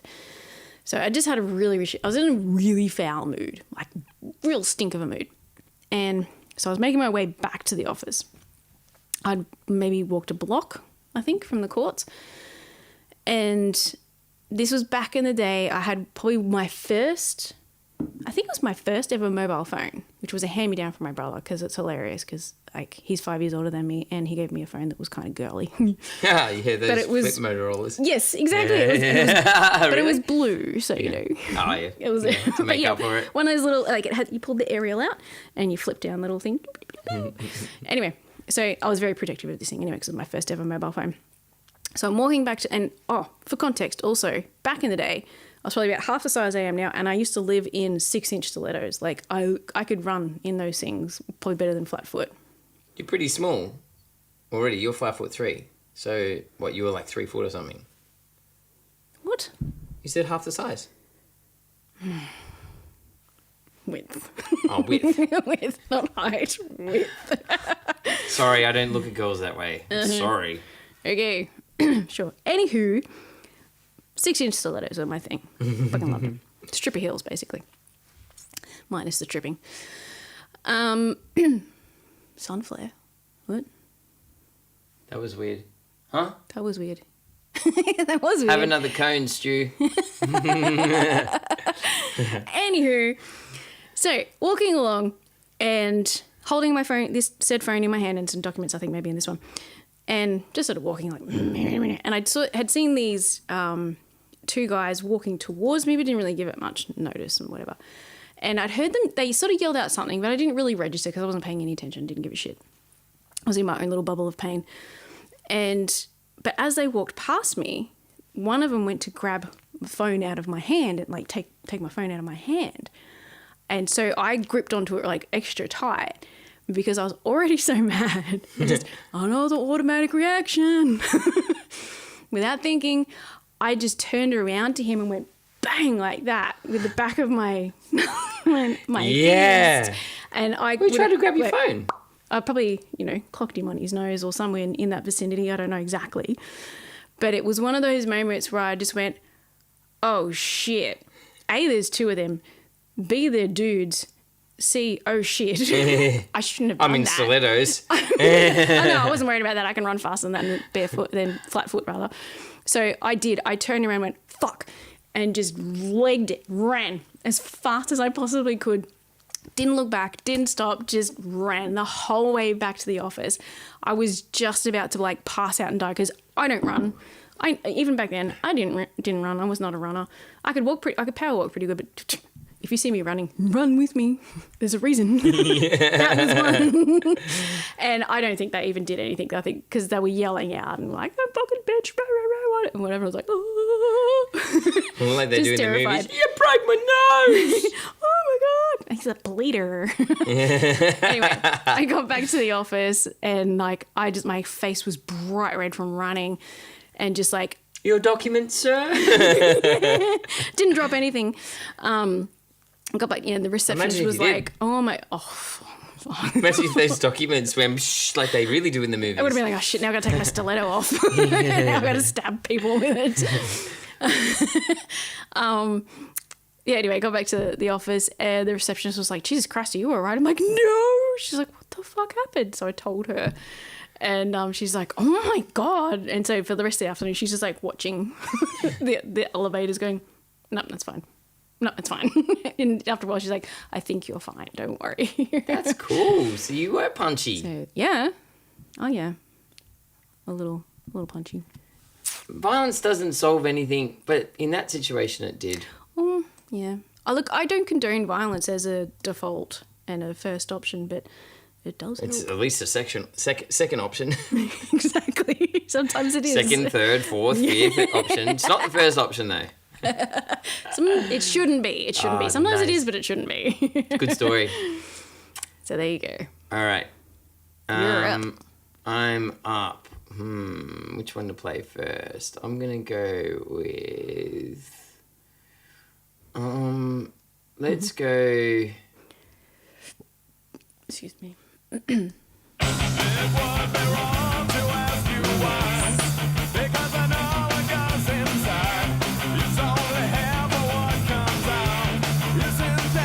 Hey, Sweet Butt Psycho!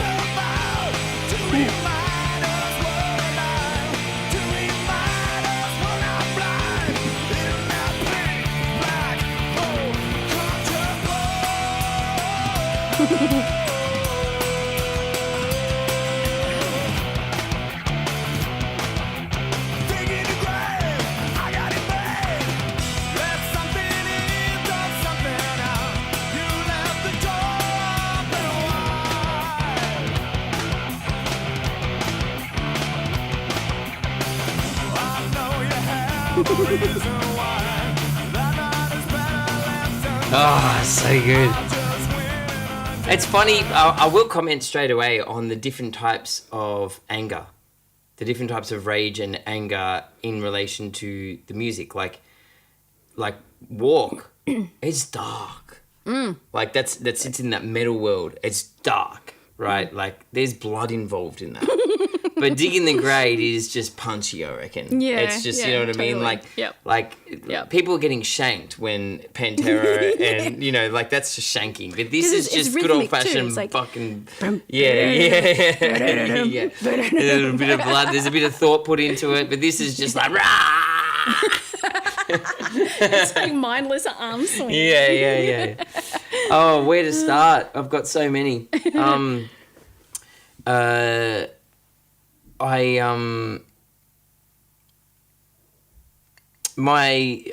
So I inherited my dad's temper. Awesome. My dad has done a lot of work over the years, but those. Your dad's Italian. Yeah, Italian, but Cinema? like the hot-headed part of Italian. There are Italians that are just cruisy, and then there are the ones that are just like, Italian. like Joe Pesci in Casino. That's my dad. Like that, he has that thing, and so, but like growing up, like his temper was very obvious, and he's done a lot of work over the years to tame it, and he was never proud of it. But there are also some situations that called for it, and we're all grateful that he had that temper. And it has a place. What's that? It has a place. Yeah, it did. Like, it wasn't an uncommon thing for me to be at work with him and him get the shits and literally rip down a whole like pallet of bricks and just Nice. like and so we did martial arts together. Now I've told this story before like ages ago. It was quite memorable for some, but there's a good portion of people who are not who haven't heard it. So he and I did martial arts together, and so it got to a point where our fights sometimes, like particularly at martial arts, if we kicked off approaching training session, then if we were sparring together, there'd just be that little bit of extra in the spar, like while we're sparring. Nice. And but I remember this one particular time. I forget what we were fighting over, but it was bad. It was not good at all. And he like I was never somebody to just like cop it. Like if I believed in something and I believed that I was right or whatever, I would express it. And it didn't matter if the person on the other side had steam coming out of their ears and they had crazy eyes. I'm still gonna I'm not gonna back down. Like, and so that was him. So he had the steam coming out of the ears, eyes of fury, and I just kept going and going and going until I realized we're finished training. And I feel like it may be our first or second Dan black belt grading or something like that. And because he's a bricklayer, right? So he's got great forearm strength. He's got a quick backhand, and he's got great forearm strength. And we were doing Kali sticks, and we were fighting against each other.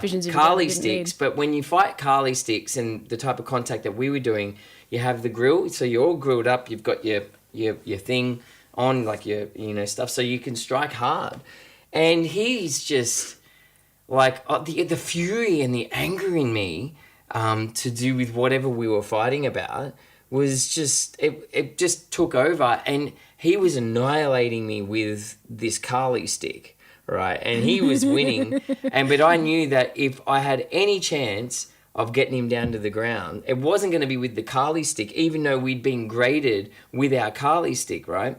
So he's like, I'm trying to get in there, and he's like, bang, bang, fucking bang, bang, and just like, and I'm like, fuck this, and I threw the fucking stick, right, and I just jumped on him, and I just started absolutely wailing on him, and I remember, because it was recorded, somebody, you could hear him going, oh shit, it's personal. Anyway, so we're on our way home, and so it's just me and him, and it's dead silent. And I know, like when we're did you go get KFC? Yes. So this is yeah. So she knows he's got a button when it comes to KFC, and I'll explain why. So it's like eventually enough's enough, and I know that when he goes quiet, then shit's evil. Then it's real bad. And because you can handle the yelling and the this and the that and whatever, but when it's quiet, there's mystery and there's an unknown, and it's like, what's happening? And you're fucked. Yeah, the aura, the tension in the air in the Tarago on the way home. It's just him and I on the way home, and I'm like, shit, what's gonna happen? And we're both hungry, right? And so we go to KFC, and it's dead silent, right? Dead silent. We ordered through the drive-through. That's the only noise that was made, and it was like, yep, I remember what it was. It was like two-piece feeds. And he'd always say it. Now, he had a button, like a major button, because he didn't like to go in to KFC. Right now, I'm making him out like he's a child. Like everyone's got their thing, right? And this was his thing, and he's not proud of it, but we all laugh about it. We're very close, all right? And but he had this thing is like he really enjoyed going through the drive-through and ordering the food and just sitting in the car park, in the car, in the Tarago. You got your cup holders, you got a lot, and just that. You didn't want to be in public. You didn't want to be, with the common folk. In KFC. The common folk. Well, that's fair enough. Just sit in the car park because. And but what used to piss him off big time was if they forgot straws or they forgot the serviettes, because if you know anything about KFC, you can't drink shit without the straw. You can't and you can't eat anything without serviettes, right? Because of how that's why much they call grease. It finger licking good. You gotta lick the fingers, yeah. And which then meant that he'd have to get out of the car, which destroyed everything. The whole point was that he wanted to stay in the car. That's what the drive-through is for. Anyway, so it's dead silent for about half an hour on the way to KFC. The air is thick and it's shit. Like it's and I'm going, oh, I just want to go home. We go through the drive-through. We order the food, two-piece feeds, whatever it is, with Pepsi, gravy instead of potato and gravy. That was the order. And he'd always say, please don't forget the serviettes or the straws. No problem, sir. Blah, blah, blah. Anyway, gets the bag and everything, and I'm just, at this point, I don't care about who's right or wrong or anything like that.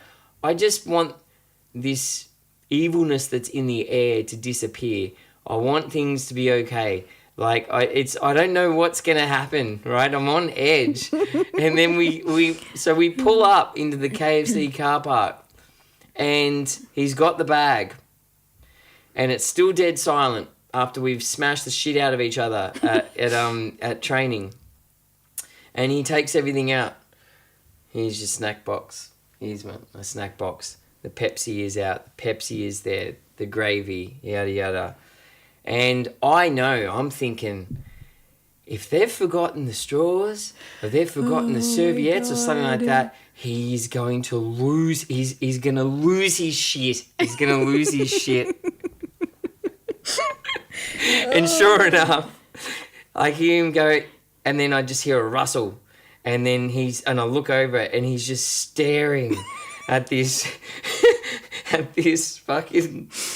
this bag of no straws and no serviettes, and I can see the war that's going on in his eyes, like the nuclear war that is happening in his eyes. I'm like, oh no. And we'd already opened everything up or whatever, and he's like, they forgot the fucking serviettes. They forgot the fucking... And I'm like, Dad, it's okay. Relax. I'll go in there and get it. Our windows were open. And then he fucking threw the whole snack box out the window.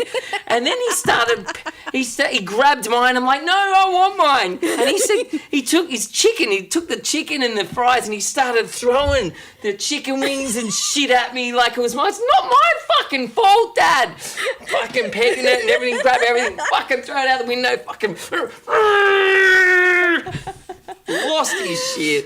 Oh, it's amazing. Oh, man. I was like, when I tell that story now, I can't imagine that. With all the wisdom that we have and all that type of stuff and how in control he is and all that, I'm like, yeah, it just seems so, like, baby-like almost. Like, like that's what my kid did. Like, when you give him food he doesn't like, fucking it's such a tanny. It's such a tanny. It's amazing. And it seems, though, weirdly, sorry if you like KFC, but it sort of seems fitting to the demographic that goes to KFC and McDonald's. Like it makes sense. Like, that's where you would see that shit, in the KFC car park, wouldn't you? Yeah, true. Yeah. You wouldn't see that at a fine dining restaurant or anything like that. It's like not. It's a KFC car park. Oh, yeah. That's amazing. So good. Yeah. All right. That's so good. So good. You're up. Hey, Pickled Showgirl, what's happening? Oh, hey. Chickens. I can't top that. But anyway, this one's going to be an interesting one. Oh, I think your backhander was pretty good. It was a good backhand, actually. I won't lie. Did you do any martial arts or boxing or anything growing up? I did, yes. Probably sitting next to a weapon. Ex-CIA. Do we have CIA in this country, Australia? No, we don't. What do we have? Something not as cool. Hey, What do we have? What's our CIA? What? What do you mean? Oh, Stu. Wording, buddy. What are you saying? The feds. Oh, tattoo. Yeah. Oh, tat, not fat. You bloody idiot. You just said Smak has fat on her arm. She's got tuck shop arms. Wow. Yeah, wow. I mean, maybe, but that's rude. Tat. You mean tat. Yes, Put I on do. your glasses. All right. That's hilarious. So we want that one there, please. All right. I don't even know what this is. Ooh, fabulous. It's a bit of a slow start. Sounds evil. It is. My mother loves it.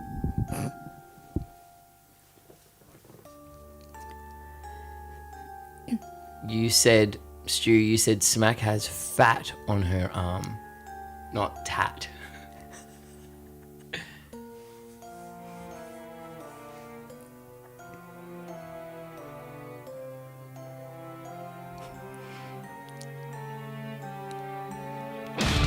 Oh. So good, dude.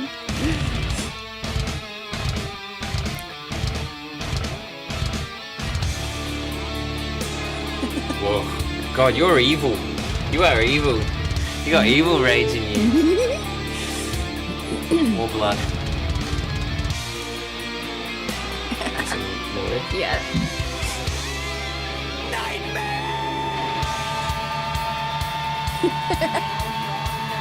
You never heard this? No? Is this new or something? No. Drag you down below, down to the devil's shore. To be his guest forever. Peace of mind is lost and never. Hate to twist your mind, but God ain't on your side. An old acquaintance sever. World, your last endeavor. She's burning, you can smell it in the air. I love having people wait this up.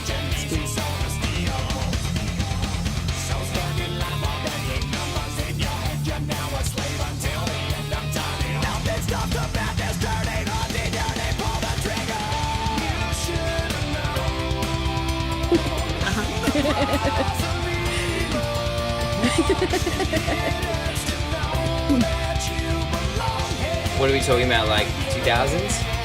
Early 2000s? Late 90s? Fucking nightmare. Even older? Yeah. What's that, Quite old. Same time as like, I don't know when this came out, actually.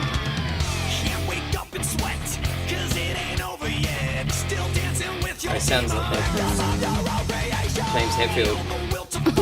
Oh, that's insulting. I hear it. Aye.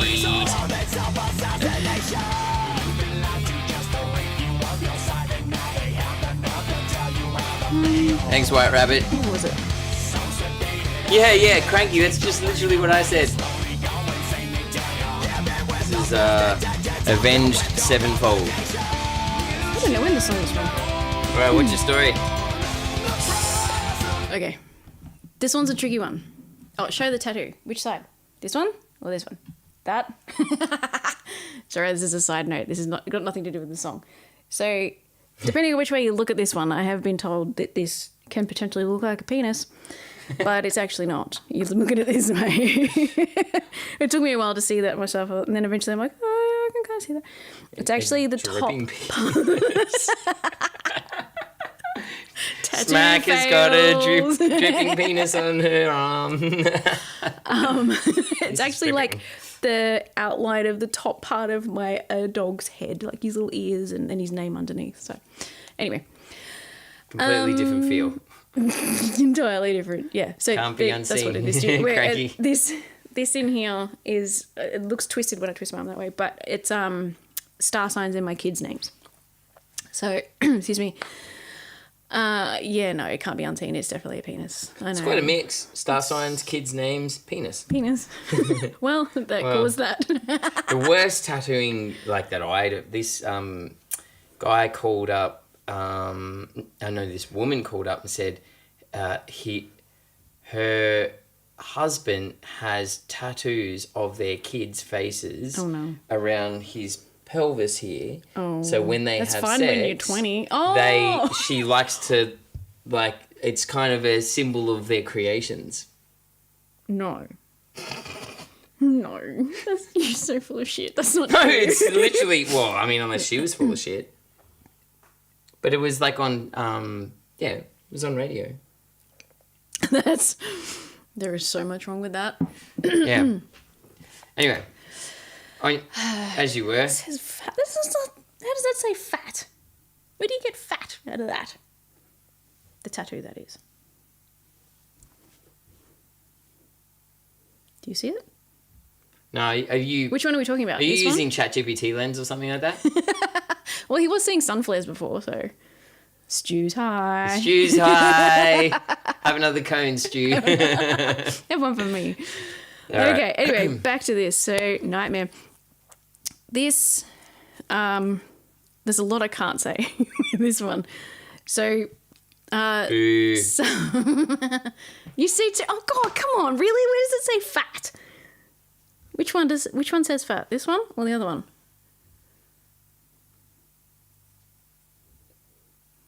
I'm never going to get this story out. It's probably a good thing. Anyway. You smoking cones too, Pickle Choco? Inside wrist. This one says fat. Oh, my daughter's going to be really unimpressed with that. Where does it say fat? How does it say fat? I'll take my bracelet off. Can you see it?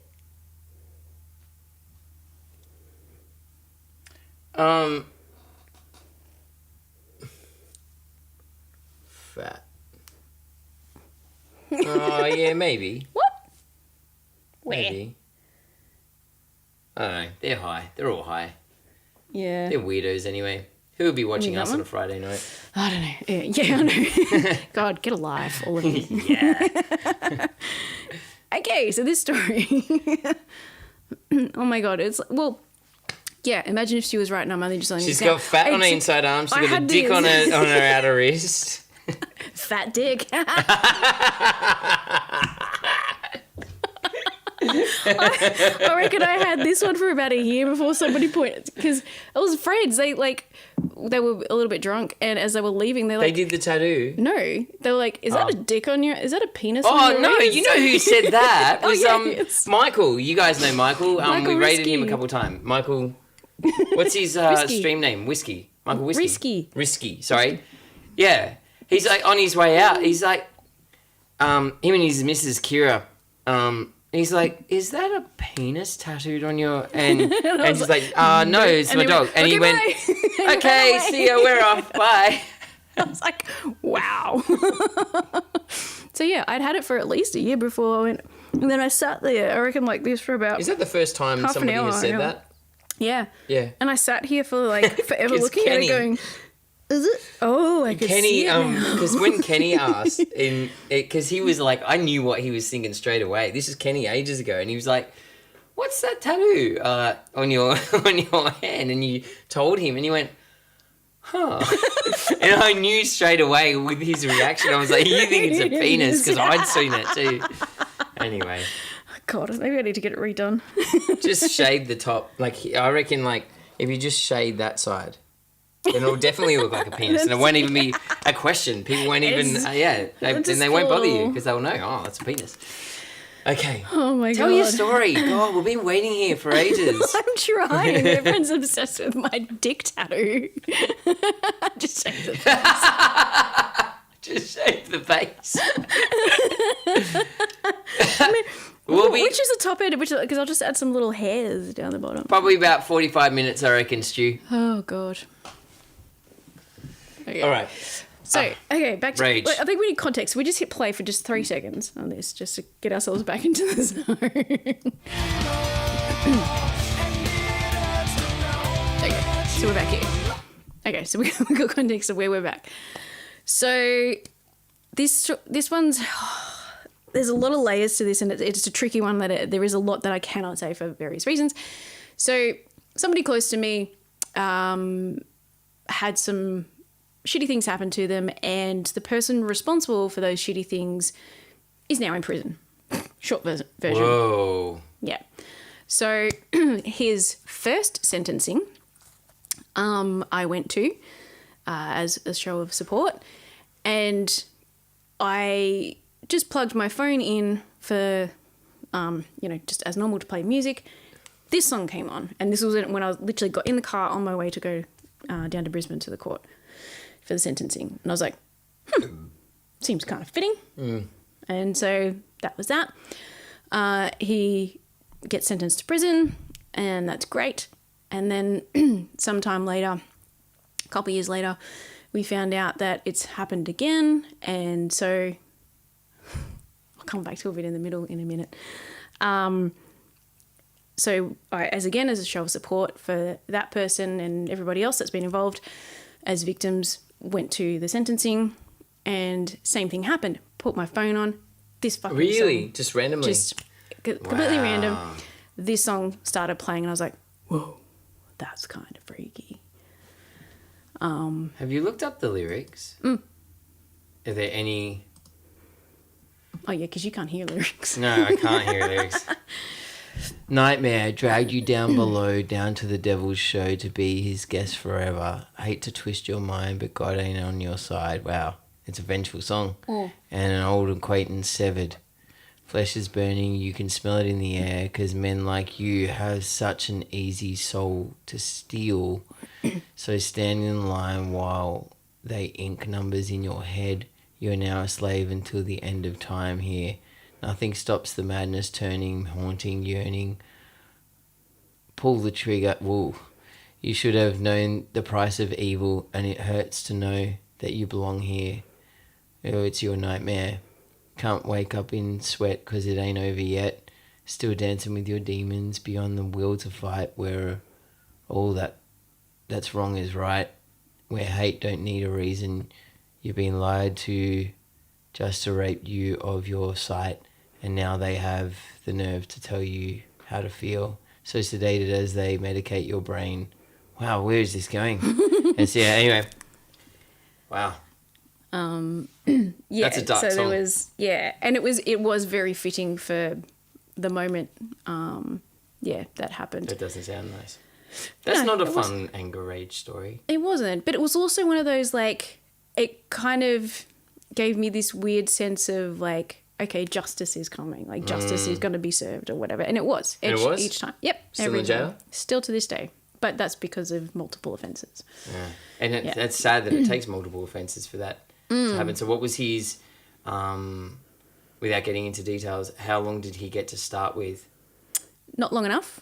To start with was a suspended sentence, so it was like 18 months, but only had to serve 3. 3 months? That's fucking mind-blowing. Yeah, and for something that was a lifetime pain for the victim, Yeah. and others since. I can't recall what his second sentence was, but I know he's had multiple since that as well. Excuse me. I know this is a little bit of a dark one to read. It will turn a bit better after this. Something he should have probably first time around gotten, well, personally, I think life, but it should 10. have been a lot more than, a minimum of that. But yeah, like, I don't know.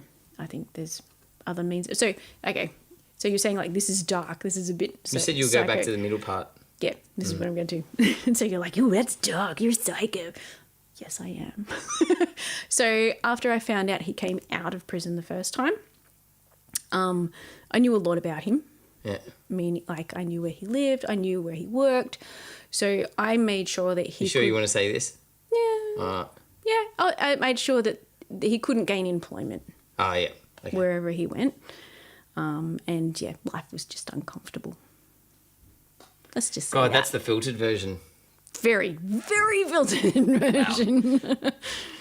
So I told you there was psycho behind those eyes, guys. it only comes out occasionally when it's for needed, good. when it's required. And for yes. good. I consider myself a Dexter minus the murder. I don't do blood. You're up.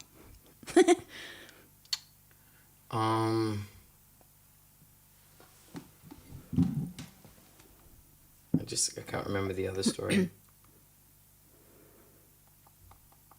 Have you got a little boo-boo? I do have a little boo-boo.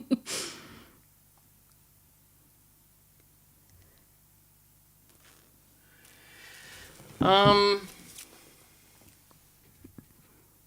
good is Dexter? I love Dexter. Unexpected. You don't know this song? Yeah. No, I know the song, but it was unexpected. Why? I don't know.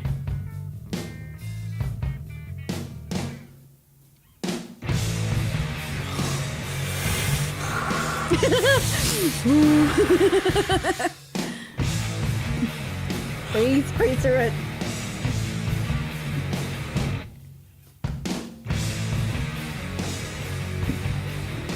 Man, your anger and my anger are very different styles, hey? Mine's eclectic. You'll soon see why. How.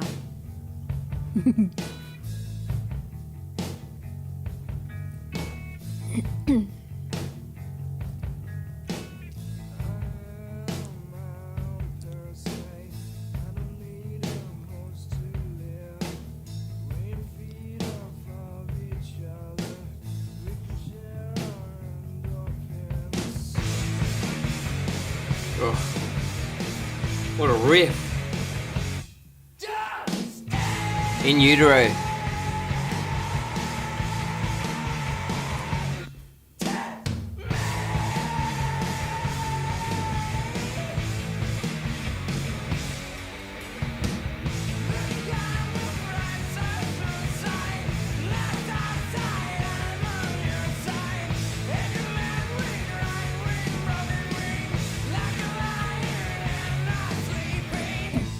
Curious to hear the story on this one.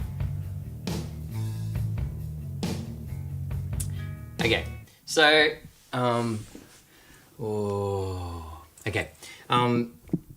so you inherit your father's temper, and like I've learned so much from my family, my parents. Just a side note, you're painting your dad out to be a really terrible person, and he's so No, not. he's not. No. He just had that thing. I think we've all got our demons, and that's the one. But, you know, they had kids really young. Like, my dad was 21. My mum was 21. Like, it's like you learn so much about yourself throughout your 20s. They're trying to learn about themselves while they're bringing up kids. Like, and so, unfortunately, he didn't really have the knowledge to pass on to me about how to deal with anger properly. So it was just stifled more than anything. It was, at the most, it was about, hey, control your anger. Well, fuck.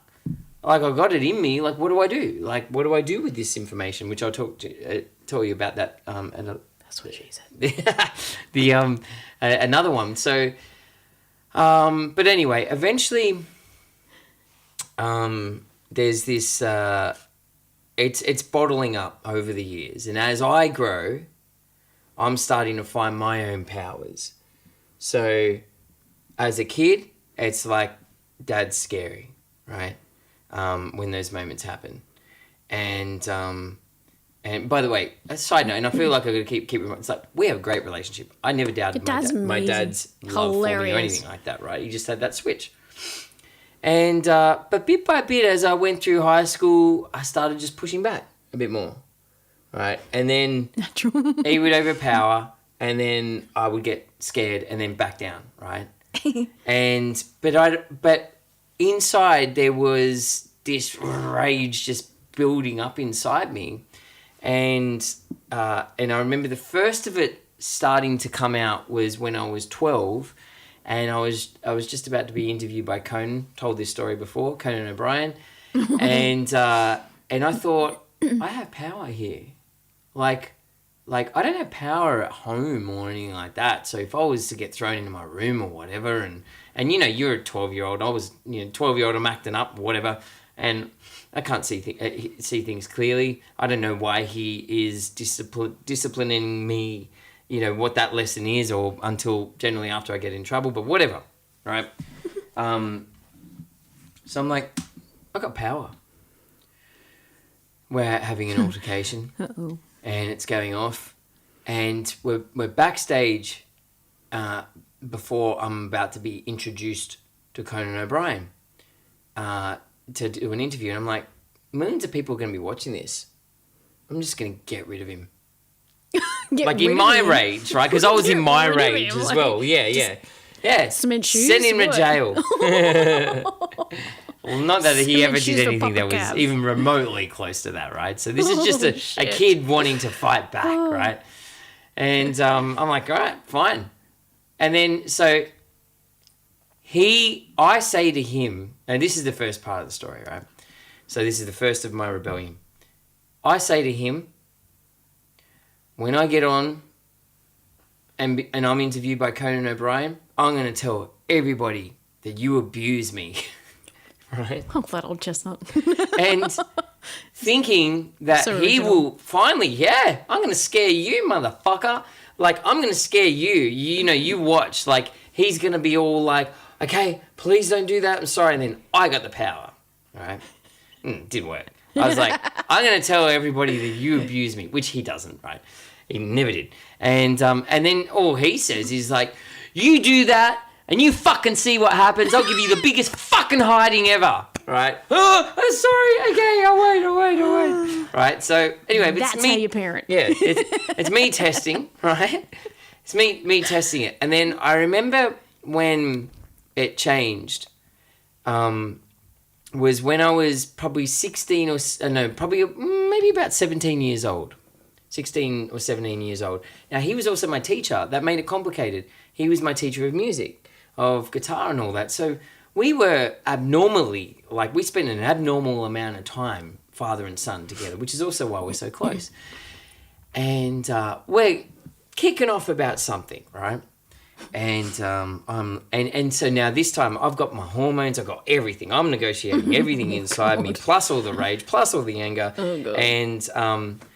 And I've never, so they were big on not swearing. Like we're never allowed to swear in the house. You could never swear to mum or dad. That was like a big no-no. I mean, if I said fuck or shit or anything to my parents, boom, see you later, gone, right? That's a big boundary, right?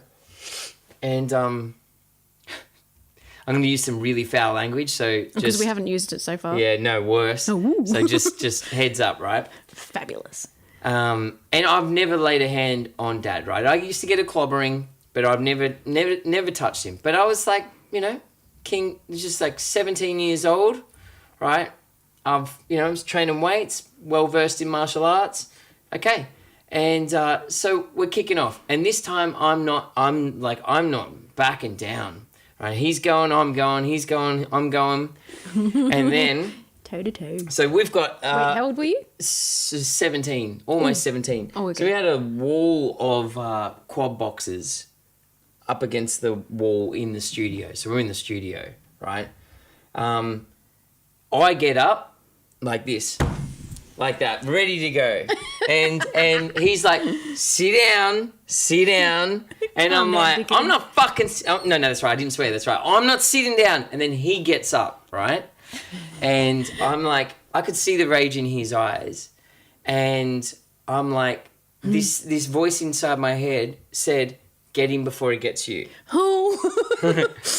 Oh. So I grab him, right, by the throat. I put him up against the quad boxes, bang up against the wall, and I closed. Now, he's never closed fist me before, like never. It was always just like this, right? Some backhands or whatever, like whatever. And I fucking square punch him in the. I didn't hit him in the head. I punched him in the guts, and I called him a fucking cunt. Oh. Right? So I broke all the rules, all in one. Right? Oh yeah, shit. yeah. Just enraged, like here? I How know. are you still standing? And then, and he's shaking and raging, and he's like, "You hit me. You hit me." And I was like, oh no. And I ran out the door, and I didn't come back for 2 days. I didn't come back for 2 days. I stayed at my mate's place. That was wise. Oh my God. And things changed. Things changed after that. Really? Yeah, because I was like, I think between him and Mum, and they all realised we can't keep going on like this. Wow. This is not how we handle things. And he was also, because he was consistently working on his anger, but I think that was a true test. that was one of the two moments that made him go. I think it was like, you can work on your stuff, but sometimes something has to happen for a switch to be flicked. And that was what first of the two switches that I saw flick. So damn. That one time you lived. That's right. 11th angle. And yeah, wild times. Did you go to the KFC that day? Dave. Oh shit. Wow. Cranky says, this sounds vaguely familiar to the first time I stood up to my old boy. But difference was I went bush, camped for 4 days, because if I slept, I was dead meat. It's wild, hey. Gosh. It's another world. That's nuts. Isn't it funny, like, as you tell stories like that, it was like, if I told this story back in the 90s, it wouldn't be shocking to anyone. You tell that story in public now, people are like, oh my God. Who did what? That's you did what? He abuse. did what? Yeah. Oh my God. I mean, do you ever remember like how common it was to see a car pulled over on the side of the road and a parent flogging a kid? Yes. That was just like everyday occurrence. Fucking little shit. Do you know how many times I wished I could have done that? You don't see that anymore. Like I feel like it happened all the time. There's always a Kingswood or a Ford Fairmont or something like that is pulled over at the side of the road and either a mum or a dad is flogging their kid. And you're just like, yeah, But they always and do- you'd laugh. but, like, You'd always their be like, arm would oh, always he's be getting... up. What's that? They'd always have to pull it, like they'd have their arm pulled up, like the Yeah, kids, yeah, they'd pull yeah. it, hang them yeah, up by like the arm. bang, bang, bang. Yeah. But now, like, and back then, you wouldn't even do anything to you. You'd go back and you go, you'd oh, drive that by, guy's great. He's fucking copping and flogging. And now it's just like, oh my God, call the cops, call the police. I think the closest I ever came to that with my kids was like, I'd warned them so many times. They'd been little shits. Mish. I'd warned them so many times. Mish. And I was like, I will stop this car. I did the old, I will stop this car right here. And they're like, no. We'll calm down, blah, blah, whatever it was. And they continued. And we were like 2 minutes, like 3 streets from home. And they still wouldn't. So I just went, I hit them, there was no one around me. Hit the brakes as hard as I could without it being, you know, an issue. And then pulled over to the side. And the colour just drained from their face. Yeah. And they just went, and I put the car in park because I'm like, I can't turn around and like my foot come off the accelerator. I can't, my leg's not that long. And like, that was enough. And I'm like, God, if this had been me as a kid, I would have been hauled out of there. My mum would have like opened the door, undone my seatbelt, dragged me out of my seat. I know, my poor brother though, because like I strategically sat behind the driver's seat because Dad always drove. And so I always sat behind because he couldn't reach me, but he'd always clobber my my brother on the way through. 2 for 1. Oh, I didn't do it. Why'd you hit me for? It was precautionary. All right, you're up. Oh my Next God. song. Okay. This one's a little lighter. It's kind of funny. Oh, can you click in the thing? Yeah. Hang on, we just need a little bit of a reminder. For those of you who have just chimed in, tonight's stream is Anger and Rage. 5 songs from Smak, 5 songs from me, and a few stories about anger and rage, whatever they are. Most of them, except for one, have been hilarious. Oh my God. There's got to be one dark one. This is hilarious. Really? Yes. Oh my God, what a change. Where did we go? Told you. I told you. Lighten it back up. Look inside. Look inside. Joel didn't see that one coming. Nope. God, you are full of surprises. 'Cause we're so uninspired, so sick and tired of all the hatred you harbor. So you almost Christmassy. say it's It is. not okay to be gay. Like Christmas Well, in I Sesame think Street. you're just evil. You're just some racist who can't tie my laces. Your point of view is medieval.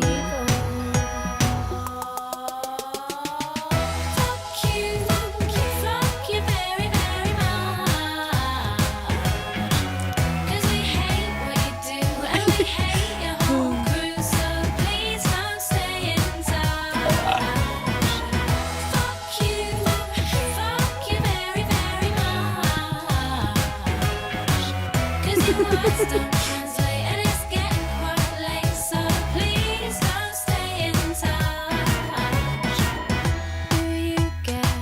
Do you get Great workout tune. Really? I have to remember that. You want to be like your father, it's approval you're after. Well, that's not how you find I can see. It's a good rhythm. Try squatting to it though. Living a life that's so hateful. Give us a demo. It's not your birthday. Alright, what's your story? So this one's kind of funny in a way, but it's still, I got very fucking mad. Another shit day at work, working in a law firm. It happened frequently, particularly doing the type of law we did. I was on my way, I was living in Melbourne at this point, walking up Burke Street, heading to the train station on my way home.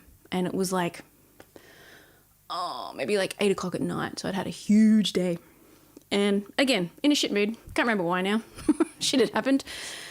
And walking along, and I hear like in the distance, like, 20 meters away, kerfuffle. I'm like, what? Yeah, you can Okay. laugh. What? Sorry, somebody said, can they laugh or not? Yeah, laugh. Ha ha. Yeah, I could hear like these like randomly like this kerfuffles of like going on like every sort of second person or whatever, and I'm like, what the fuck's going on up there? Whatever. Anyway, and I kind of saw like I thought I saw someone flash or do something. I was like, that was weird, whatever. And then this guy, he's like walking up Burke Street, the opposite direction to us. And he's like, literally, old school fucking flasher. Oh, really? Like proper 1980s fucking, not here, here to sell you some watches. Like, woo, here's my tiny little penis. Wow, Flasher. what? Yeah. Dickhead did it to me. Oh, yeah.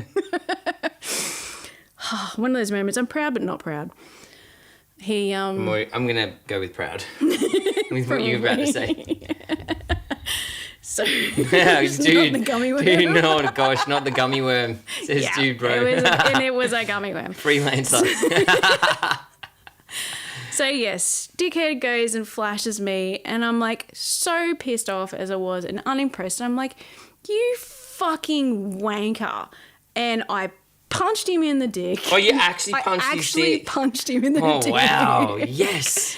And I yelled, I can't remember exactly what I said now, but something along the lines of, put it away, get a fucking job and grow up and fucking go home. Something to that extent. And then just like went, no, you know what? I'm standing by this one. I'm not running from this one. Yeah. Can you walk into a train? Like, you fucking piece of shit. Who the fuck does that these days? Oh, like, my This is not God. the 90s anymore. No one does that. Get a job. When was that? Early noughties? Yeah, about 2000.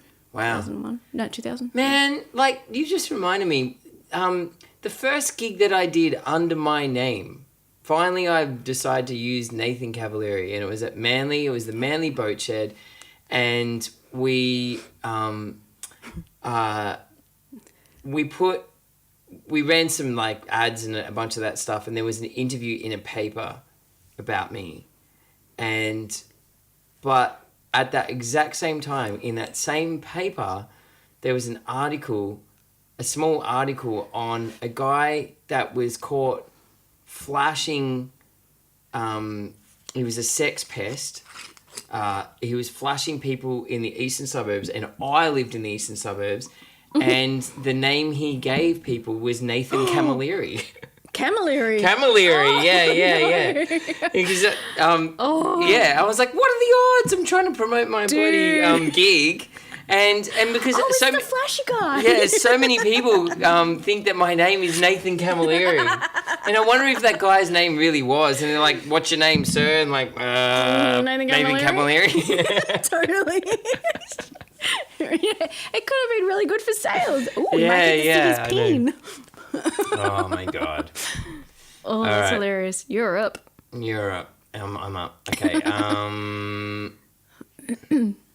I don't think this song is on Spotify. Oh. Which.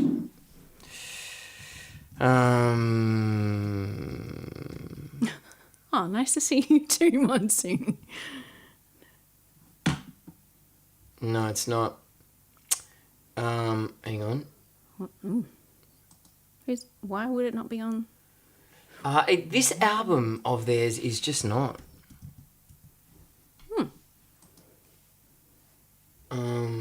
Where's my album?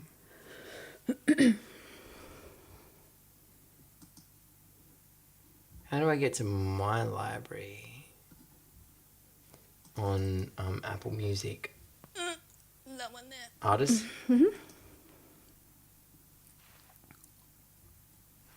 Oh, what? Hang on.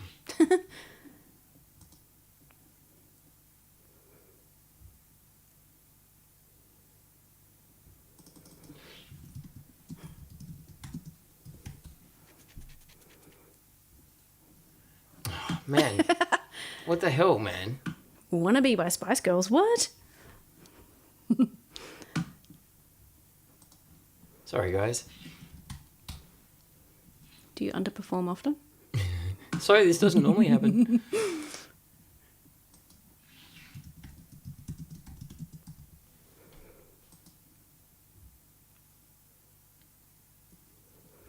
Okay.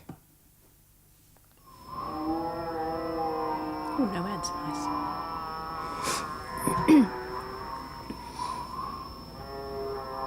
The quality's not going to be great.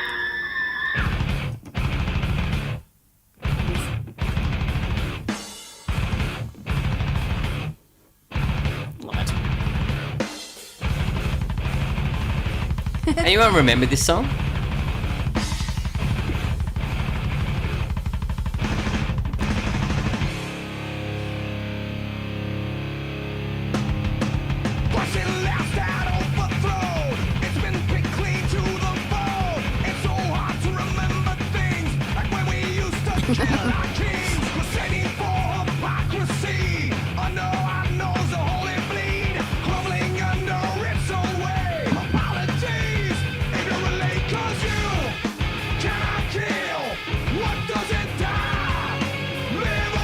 What a voice.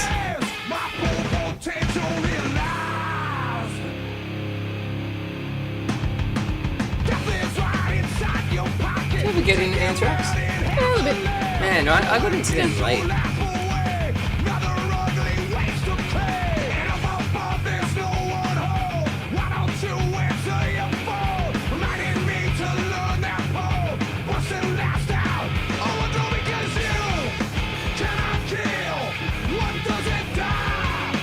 Okay. So, okay. This one.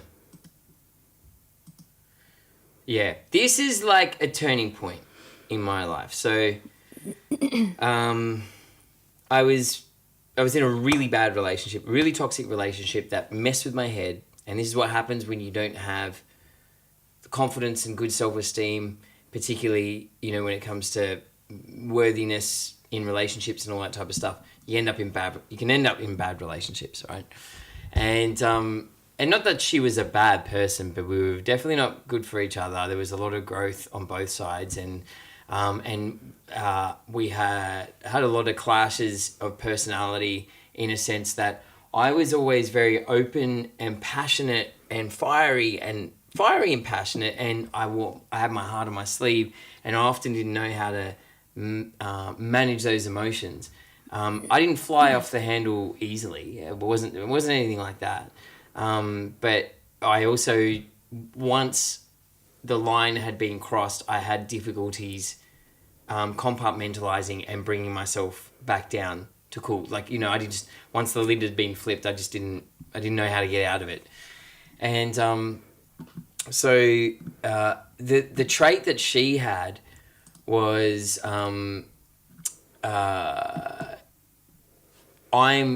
so if I'm open, passionate, heart on my sleeve, she was cold and passive aggressive. Oh.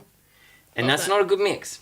Nope. That's not a good mix, because when you've got somebody who's going like that in a passive way, and you've got a beast of a temper inside you that I know that I needed to work on, but when you've reached a part of a debate, and then it gets to a point where they want to see you hurt, right? This is not about solving it anymore. This is about they want to hurt you, and she knew that the way to hurt me was to push my buttons so that I was at war with myself when it came to my temper, because she knew that it had put me between a rock and a hard place. That everything inside me wanted to start punching holes in walls. I know I couldn't, and I had to control and suppress my anger, but she wanted to keep triggering the anger to make it harder for me, right? Bitch. And so that was so. There were two, during this period, around this time when I was listening to Anthrax as well, there were two turning points for me that, now I was seeing a psychiatrist at the time. Oof. And this is also a lesson in, just because you've got a fucking, a degree or, whatever, it doesn't mean just because they're a professional, it doesn't mean they're giving you the right advice. the only advice I ever got to deal with my anger was just count backwards from 10. You know, it was very vague stuff. Like, now knowing what I know about emotions and all that type of stuff, it's like once you've got anger in you, you need to process that. You process that in a safe way. I wasn't taught how to process it. Essentially, I was just taught another way to bottle it up. Like, eventually the pressure cooker is gonna, you know. And so I'm counting and I'm trying to do things and she's going, boom, boom. And so these are the two moments that happened. We were in the car and I had an old VK that I loved. It was a VK where for some reason, like there was a problem with the float in the carburetor. So each time you go over a speed hump, it could actually stop working, and then you'd have to allow it to drain, and then you start it back up again, and then you keep going, right? And so I'm in this, old VK, and she's doing the thing. She's doing the thing, and I'm like, I need space. Honestly, I'm bubbling. Please, just back off. I'm bubbling. She's going push, and I couldn't get out. I couldn't walk away because I'm dry. Like, the whole thing. And so, the pressure cooker exploded. I slammed on the brakes, handbrake actually. I pulled the handbrake up, pulled to the side of the road, and I screamed for her to stop. She kept going, and then it went physical. So all of this rage took over my body, and I started wailing on the windshield. And I completely shattered the windshield with my palms, and then I got home and I had to lie and said that a kangaroo had jumped over the top of the car, and because we have wombats and kangaroos and stuff like that. Not the outside. Yeah. So that was the first wake up call. The second and the last wake up call was it was same girl, same situation, and we were in the room, and there were a whole bunch of glasses that were on our side table, and she was doing that same thing again. Oof. And but this time she got up and first she threw a 9-volt battery at me, and then she threw a knife at me. Oh! And as soon as she threw the knife at me, I just switched all the fucking counting in the world. Like, I was counting back from bloody 100 and 199, 8, and then knife came at me, and no, that's not okay. And that then okay. So anyway, ladies, no. I just saw black, and I can't tell you what I did until afterwards. Afterwards, I realized that all of the glasses that were on the side table, I'd open-handedly put my hand through them, right? So I went bang, and then I put my fist through the window, and I put my fist through the window. The window smashed. Shit. All the glass and everything was there. Oh my God. But when I swung, after I swung, and then she said there's blood everywhere, and that's kind of when I came to. So I went black, and then I came back, and there was blood all over the wall. And I'm wondering, where the fuck is this blood coming from? Who did you murder? And it's this, it was this finger here. I'd opened it right up, and it's just going glump, glump, glump, glump, glump. And it was like a tap. And so I'm holding it, and then I scream out for my parents because we were still living at home. And then they come in, and then we wrap it up. I get rushed to hospital. And then I get to hospital, and after waiting for like 2 hours to be seen, and I'm just on my back, and then the doctor gives me a local. First of all, he gives me a local, and I'd opened up all the flesh at the bottom of this finger. Now, this was my picking finger, and still to this day, I can only feel part of it. So it's a reminder to properly work with my anger. And have a better relationship with it. And so when he grabbed the needle, the local, the needle was about that big. I thought they just put it in the finger. He goes up inside the wound. He pulls open the flesh and goes up on the inside of the skin, and then does the local in there, right? And that's the most excruciating thing. And he's wiggling it around. And obviously my mum had a conversation with him. And he says to me straight out, I'm going to make sure that you remember this moment next time you are angry, right? That's what he said to me. Yeah. Who's that cunt? That's the doctor, right? What? Because he wanted to remind me that you can't do this shit, right? And it worked, right? So he pulls the needle out, and I'm like, okay, yeah. He's like, you know, and then, and I said, how long is that going to last for? And he said, it takes a bit to numb out. We'll start doing the stitches, and then he said, but we've got to do the stitches quick because it wears off. Like, don't worry. So anyway, we're waiting. My mum's there. She's having a good old-fashioned yarn. My mum loves to talk to doctors and all sorts of people, right? Loves She to talk. loves to talk, right? Love you, Just Mum. talk. Everything's lightening up a little bit. Yep, cool, sweet.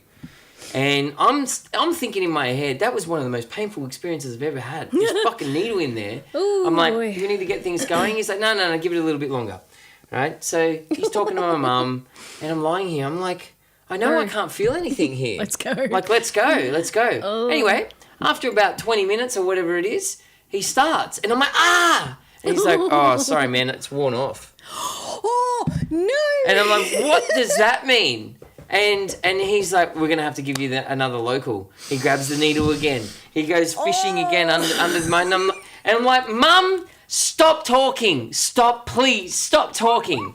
And he's like, well, you're going to remember this moment, aren't you? Okay, next time you don't decide to smash walls, I'll give you a fucking moment. Yeah, and, but you know what? Like, yeah, it's just, I have this life reminder now, like, well, I can feel, like, most of my finger now, but there's still just this side of it that's just not quite there. And it does, sometimes I have to re-grip my pick.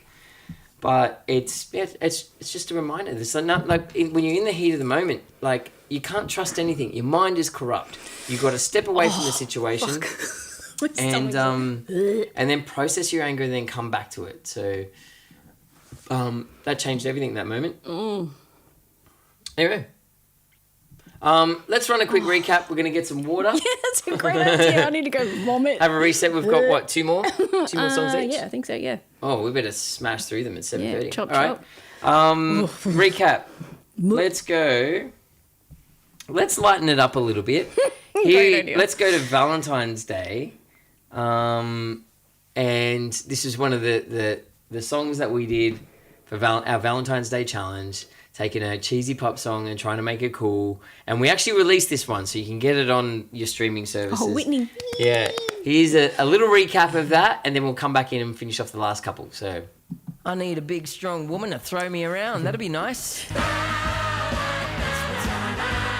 It's so hectic. I have to expose myself. Hang on, settle down. It's not that type of Valentine's Day. Whitney Houston's I Want to Dance with Somebody. I feel like that's cool. What do you reckon?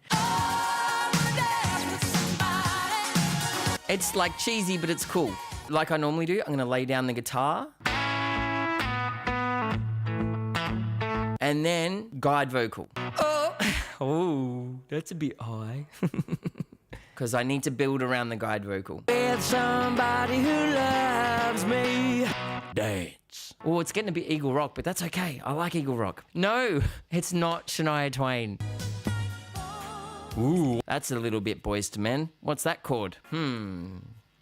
Let's not do that chord. It probably doesn't suit my style anyway. I need a man. Whoa. What are we going to do about that? I don't need a man. I need a woman. Shall we stay true to the song? We ready to lay down the first guitar part? Great start, Cavalieri.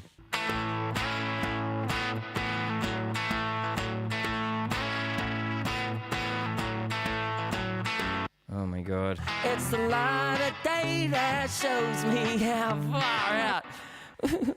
I might as well have no clothes on. Let's lay down some bass. Dance.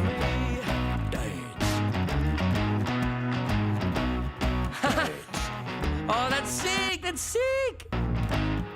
Dance. Drums.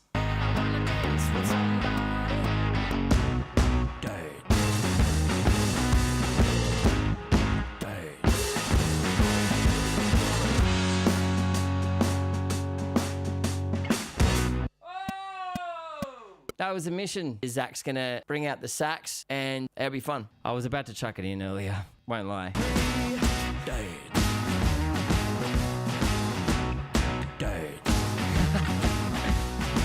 I gotta record more guitars and all sorts of other shit, but we'll get the sax on though, because I think that'll help. I look really small compared to Zach though now.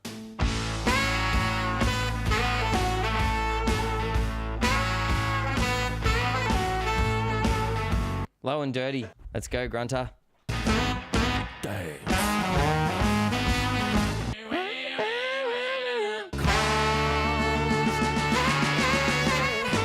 That's cool. And then the wishy-washy part. Squeal like a prig. But Nathan! Always do this! With somebody who loves me. That works. Cop that. Cop that world.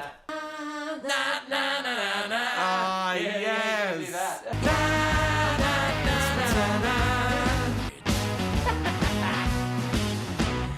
Dance. Gotta solo that one.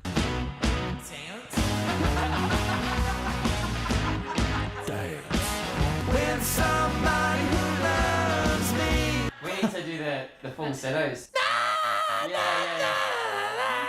Absolutely.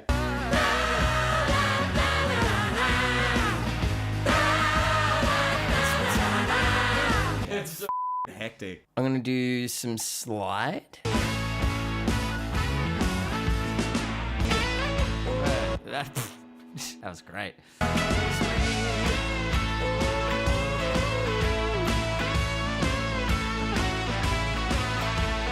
Chat is here, hoping everyone's in time. That will make my life easy. Oh, I wanna dance with somebody. That's a good voice. I wanna feel the heat with somebody. Who the hell's that? Yeah, I wanna dance with somebody. Oh, guys, you're supposed to be shit. Oh, I wanna dance with somebody. Okay, we're back to ground. That's good. No shame here. This is good. We need texture. Oh, I wanna dance with somebody. Okay, together. Yeah.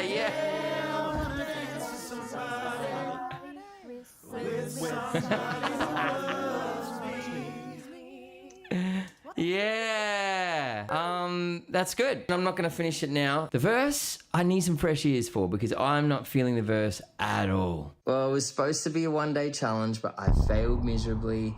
There was just so much in this track. I've got to do a whole vocal. I got to solve this issue with the verse because right now it's sounding all a bit, I want it to just have some sauce, you know, and I just at that part of the creative process where everything sounds like crap and I just want to delete it all. So hopefully I wake up tomorrow morning with fresh ears and some new inspiration. So for right now, see you later. Last leg of the Valentine's Day sesh that we didn't get to finish. Nobody's getting lucky doing that. Nobody. So I'll stop. I need a hat. Stuff this. I'm going to record it for real. I've been in love and lost my senses. So, all right, now we need to look at the guitars. Sooner or later, the fever ends and I wind up feeling down. Still enough time to figure out how to chase my blues away. I've been in love and lost my senses, spinning through the town. That was a bit weird. Clench those butt cheeks. My lonely heart. Imagine somebody's trying to put a finger in. No. Give me prostate checking vibes. I wanna believe with somebody. That works. That's when the chickens should come in. Hey, who's got the chickens? Oh, yeah.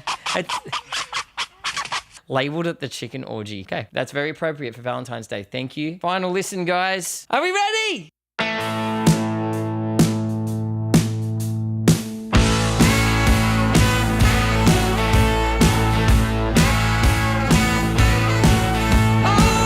yeah. Oh.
I'm a love that burns hard enough to last. And when the night falls, my lonely heart calls. Oh, I wanna dance with somebody. I wanna feel the heat with somebody. Yeah, I wanna dance with somebody. With somebody who loves me.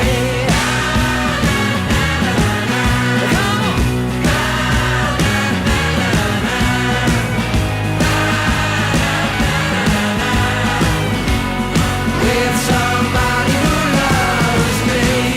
Dance. Dance. Dance. With somebody. Anybody? Anybody?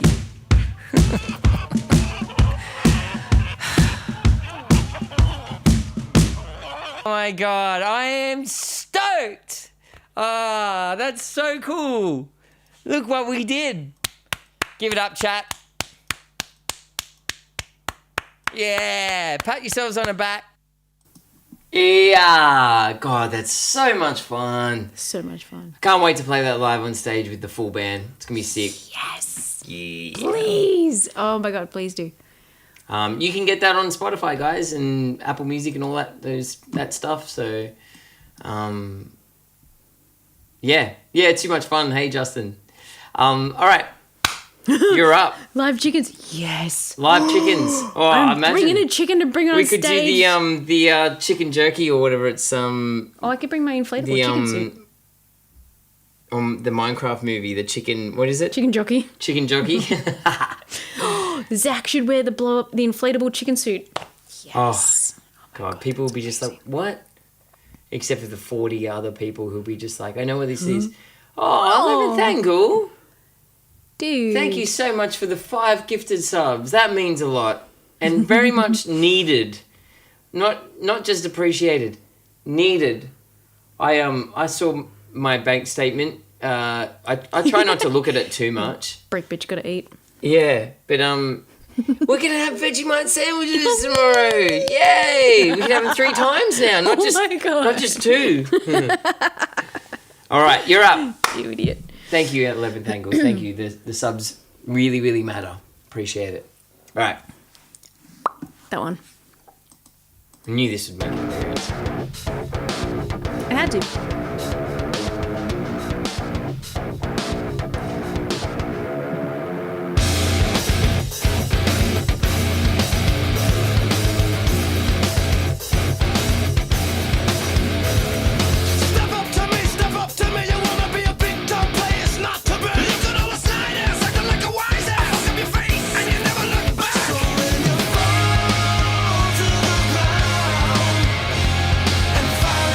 Yeah, they're good. Yeah.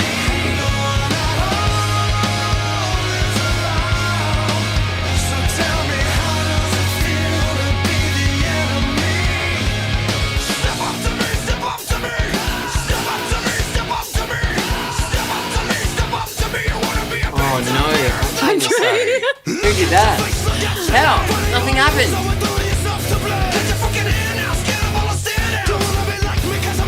Pipes up, sugar. It's already.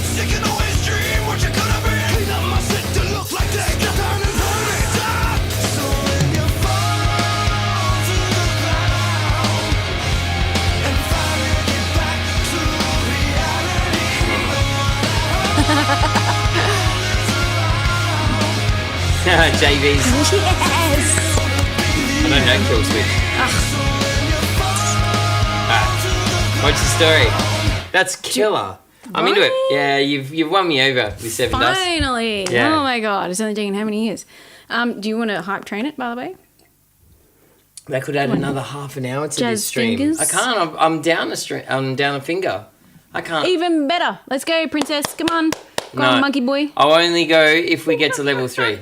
Oh, just because of the nature of the stream. I mean, this is about you and me. Rude.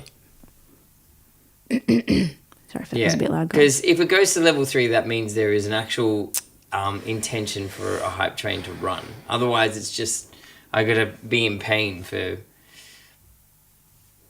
3 minutes for nothing. Show me where the problem is here. Refund all the subs. That's it. No. What horse? What the fuck? You calling me? Nobody calls me chicken. Do I tell my story while we wait? Yes, tell the story while we You're wait a what? for the round that will horse not said? come. What horse This is said? for you and this is for your dog. I can guarantee it'll get to 3 if you start now. No, that's the line that my eldest would. No, I'm like, no, buddy. You eat your dinner first and then you get the dessert. Well, maybe I Off don't you tell go. my story. Yes, tell your story. No, I don't want to be rude maybe to Smak. I don't tell my story until you do. Oh, what is this? That's not fair. 1989. Dude, I was like 7. I couldn't math that. That was terrible. No more wine for Mel. Come on, princess. Let's go. All right, hype train. Here we Time's go. wasting. Well, how am I gonna? I've got 3 fingers I can play with. I can't play with the. Sounds like a you problem. I can play with just one. Just saying. You don't need any fingers to play with. Smack. A ma. Drive by stray cat. All right. Here we go. What's that one? Drive by stray cat. I've got to turn your thingo off. That's fine. Chop, chop, princess. You're running out of time. Whoosh, whoosh, let's go.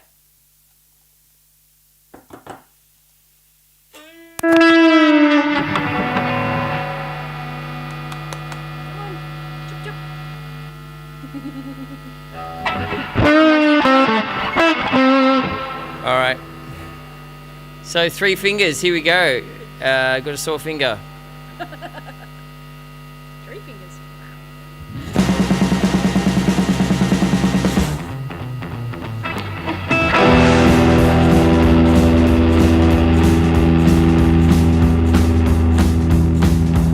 Yeah.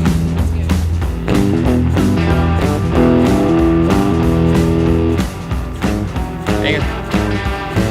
Back off.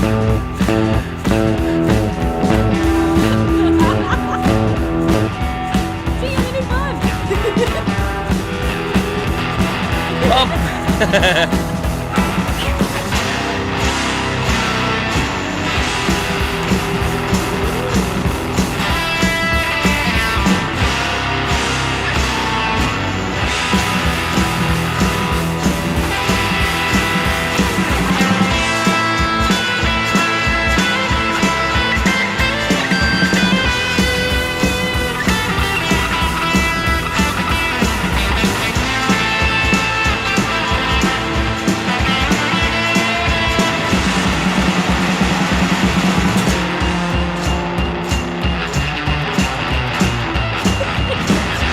Fuck off. All right, here we go. Oh man.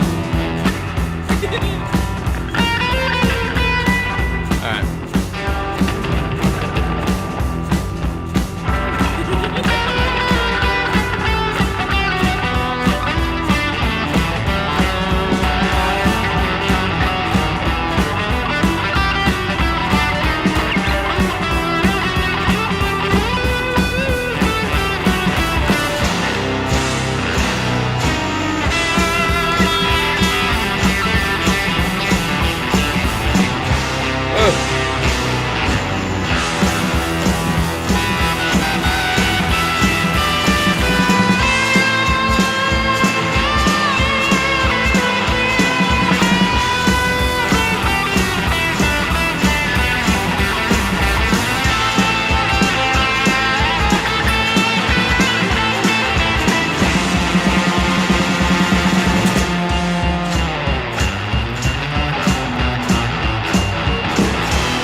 level 4 when we started, yeah.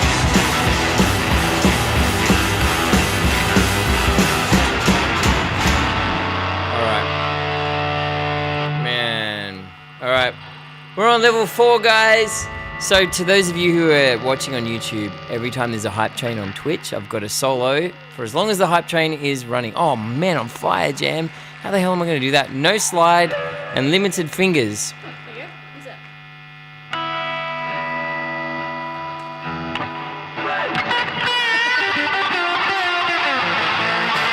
Alright. There you go, you're welcome. I'll give it a go. It's not necessarily a solution. You're welcome. Well, let's see how it goes first. Just do better. Better. I'm not good on the drums. Alright.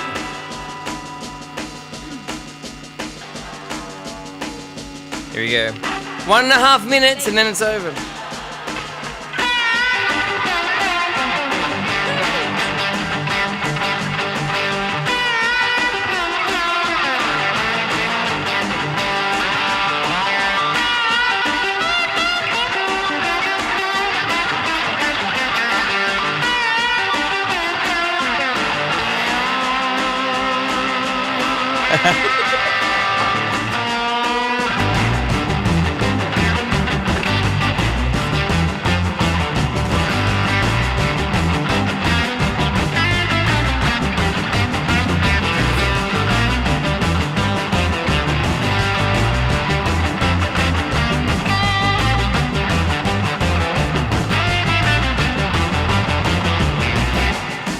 $50 seconds. All right.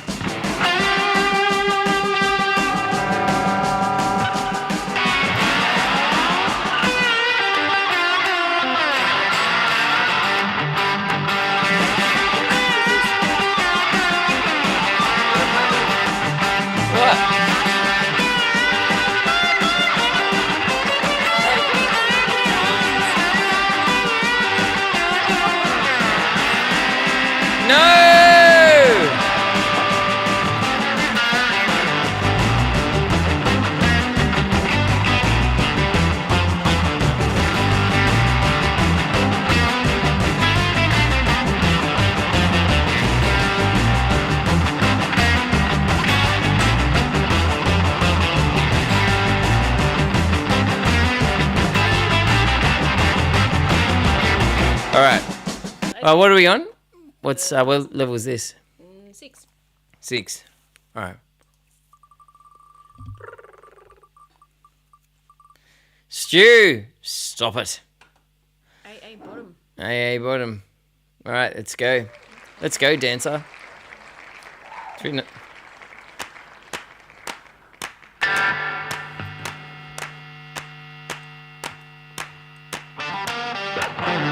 Oh.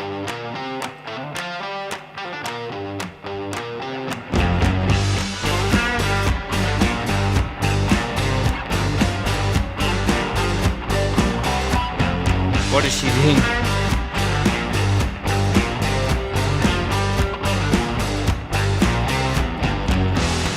What are you looking for? You want to look at that trunk?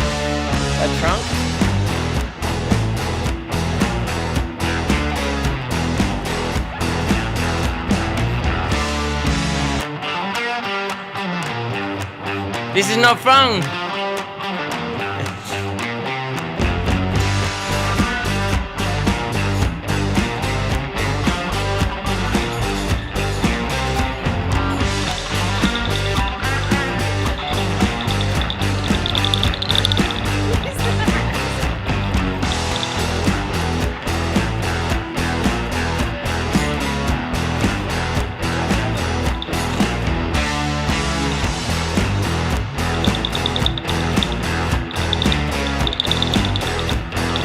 That's gonna ruin the shit out of people.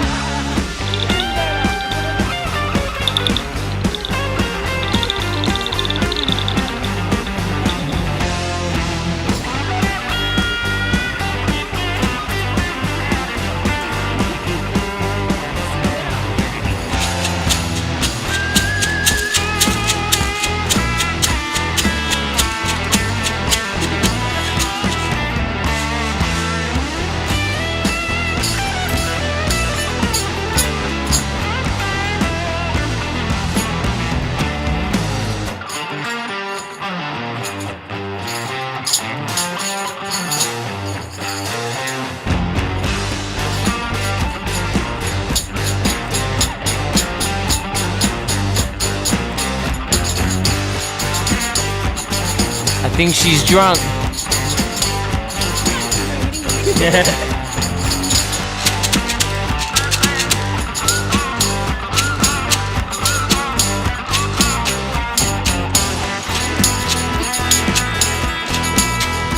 That's so fucking annoying. If we're talking about anger and rage, oh my god.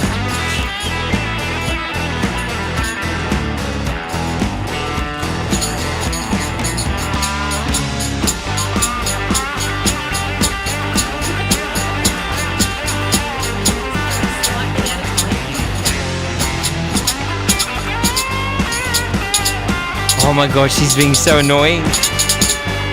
Oh my god. I thought my dreams would come through.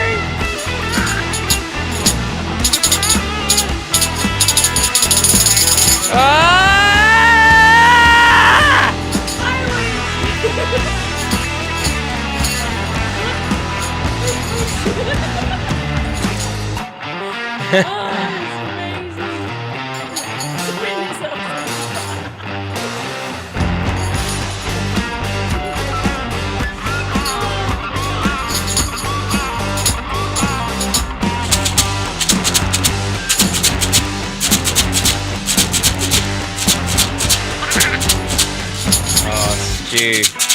Yes, Stu, yes. Let me see what other goodies I can find. No, no, no.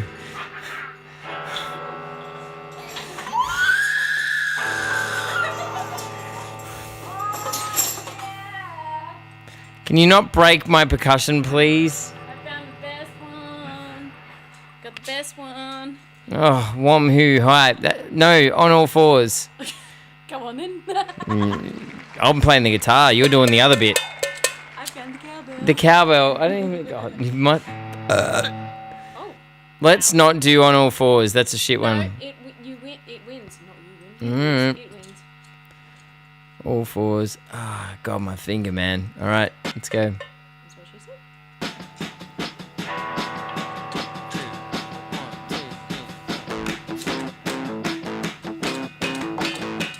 It's very loud. It's a bad idea. All they're gonna hear is cowbell if you do that. This is so good.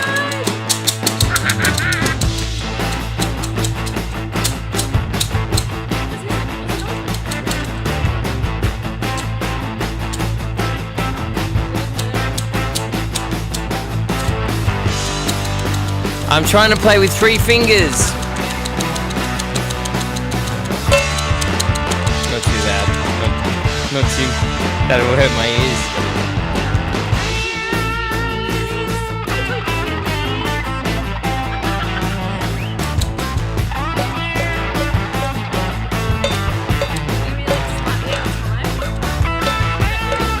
Yep. Very annoying. Not in my ears, please.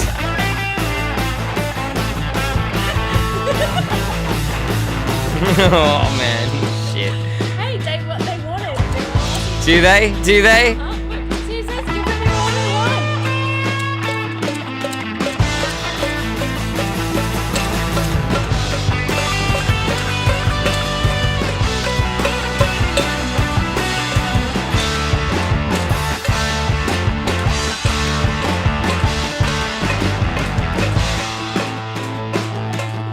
Oh god, you're like an annoying Hare Krishna, like at 6 o'clock in the morning after a big night that's drunk.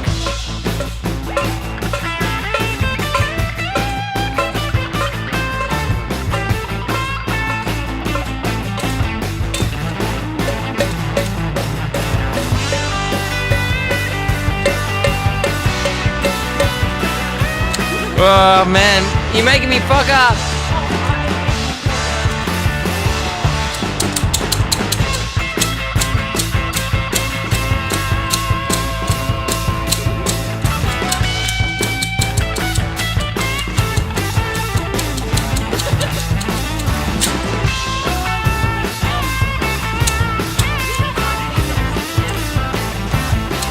You seem to do it easy.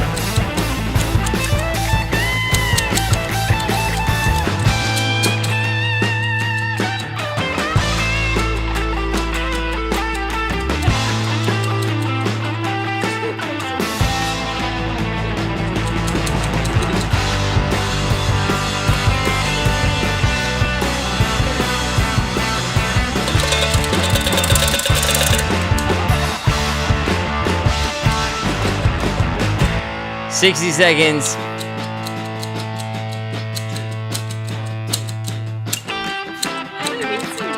What's wrong?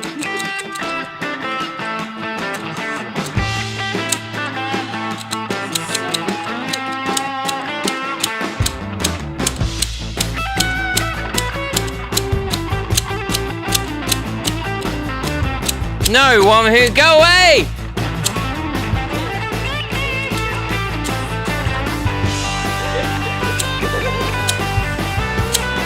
Hardest hype train ever.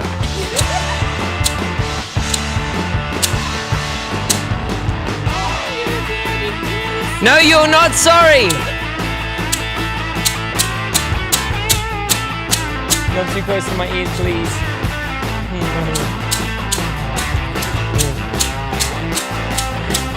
Cranky, fuck off. Stu, you're all assholes. This is not fair. This is not fair. I'm not even going to give this money to you. You know that, right? Bullshit. No, you're not. Bullshit. No, you're not. I mean, Womhoo hype, no. Yes. You keep this up, I'm going to give you the bloody guitar.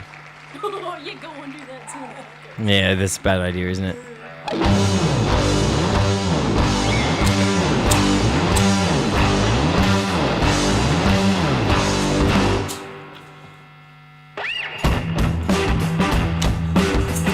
Level 8.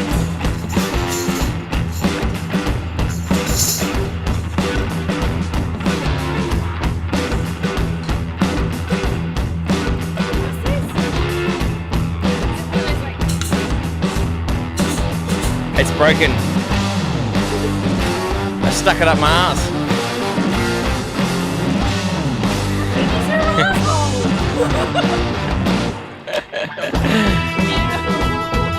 And careful, I'm gonna ram this thing up your ass if you don't stop annoying me.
You're gonna get it off stream, hey?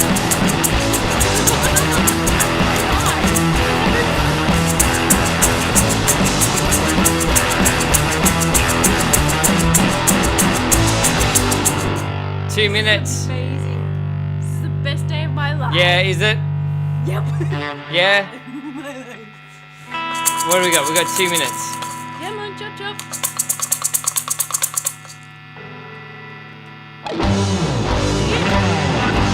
We've got 2 minutes.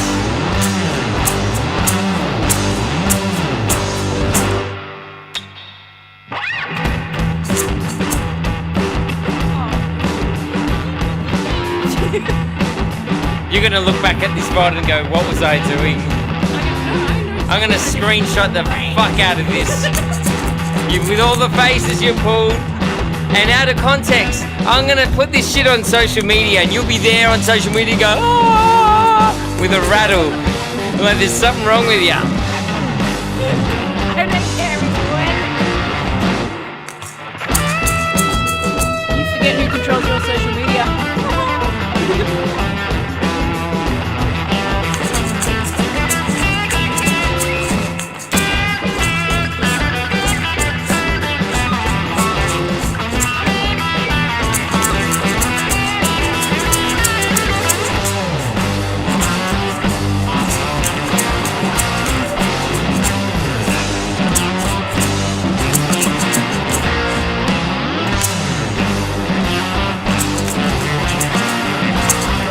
you keep doing that, and you know we'll be able to get government funding for you.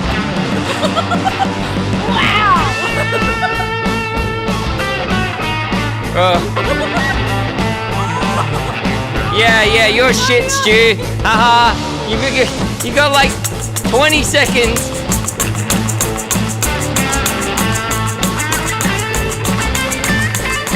Ah, damn, man.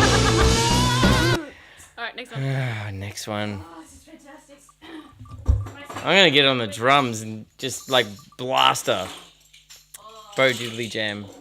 This is fantastic.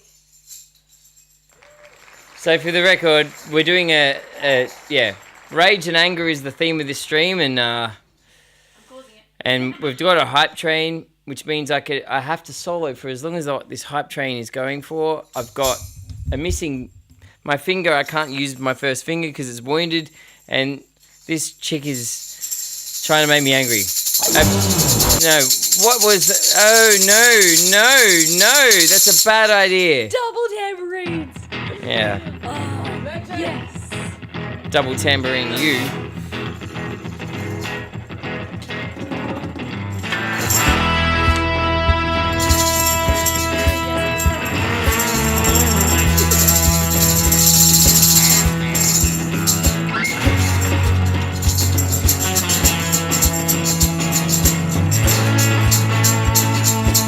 Oh my god.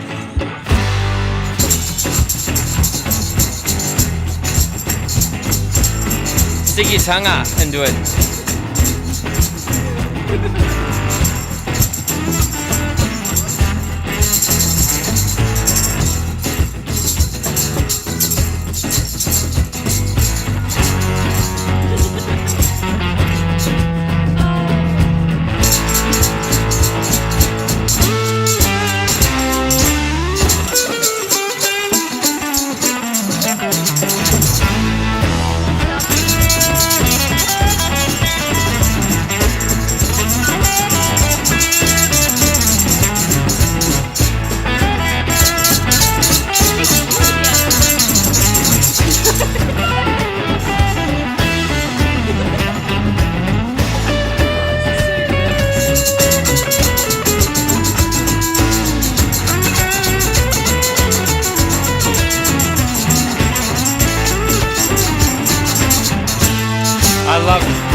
Out of context, what they're going to think when they come into this stream, hey? It's like real world.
What if that's that one time that Joe Bonamassa decides to check out my stream and he doesn't know I'm not playing with all of my fingers. You're playing out of time. I'm playing like shit because I've got 3 fingers.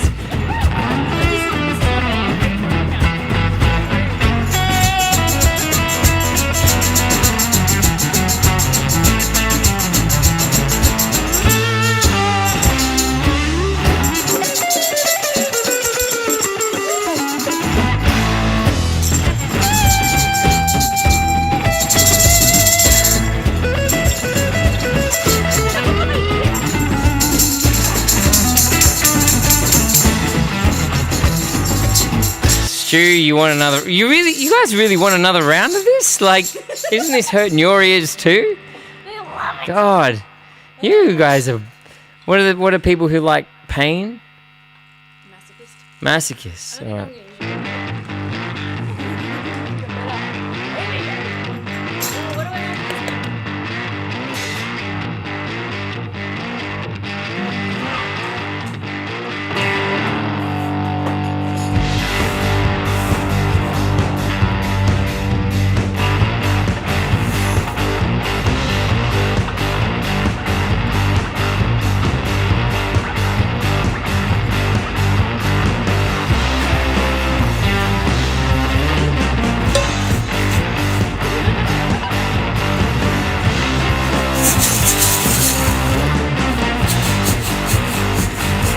You can do it.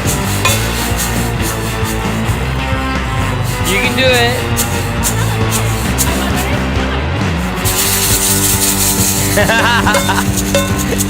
You're an idiot.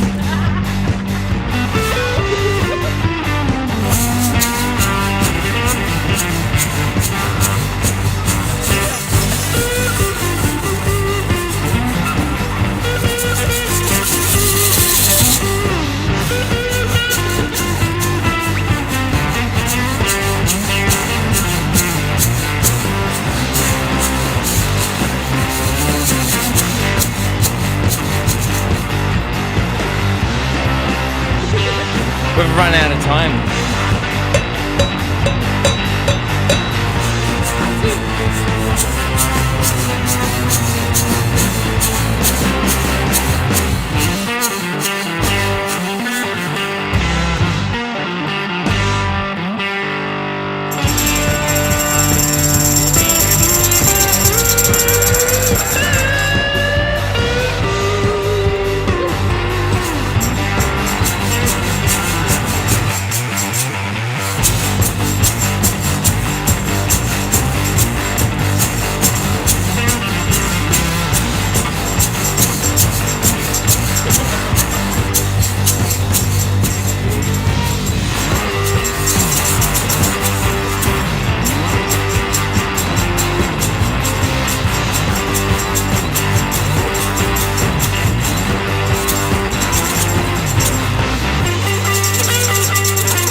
I think she's broken.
We've got 20 seconds. You're welcome. Solo.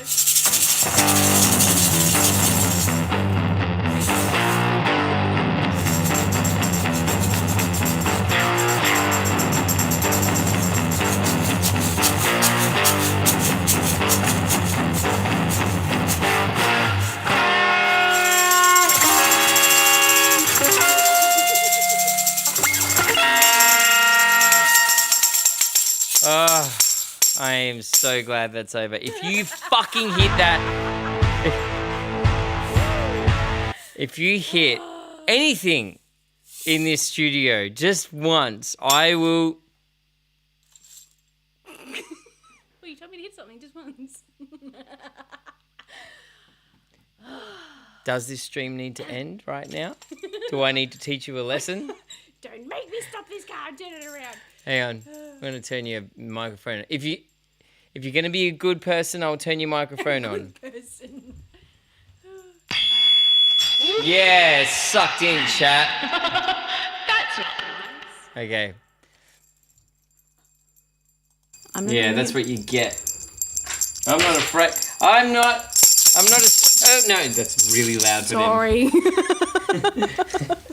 There's a line, Smak. We want the people to stick around. Fine. Well, we've run out of time. We're going to have to... Part continue. 2. Yeah, we're going to have to do a part 2. I'm not surprised that Rage and Anger is a 2-part stream. That at 500 subs, you will cover Chop Suey properly. No, I didn't say that. Are we sitting at 436 subs? Whoa. Holy shitballs. That was too much fun. Damn. All right. Imagine if I was actually drunk doing that. I reckon you are. But you know I'm not. I didn't. There's no proof of that, Keepers. If you find proof, then... Yeah.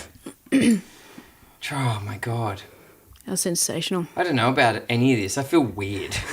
I feel weird. I A feel little shell-shocked. dirty, I a little feel violated. violated. I feel... My work here is done. It's like... We've lost all of our YouTube viewers. Like, they're gone. Nobody has YouTube's commented just like, since this is you... fucking weird, Thanks. I'm out. Since you picked up this, whatever this is, this What is baby that? rattle. It's an Indonesian baby rattle. It sounds like a cricket. Ever since you picked metal it up, cricket. we've lost all of our YouTube chatters. Good one. It was But before Twitch that. love you. What does that say about the intelligence of a Twitch viewer? They know what's good. Do they? Uh-huh. Yeah. Okay.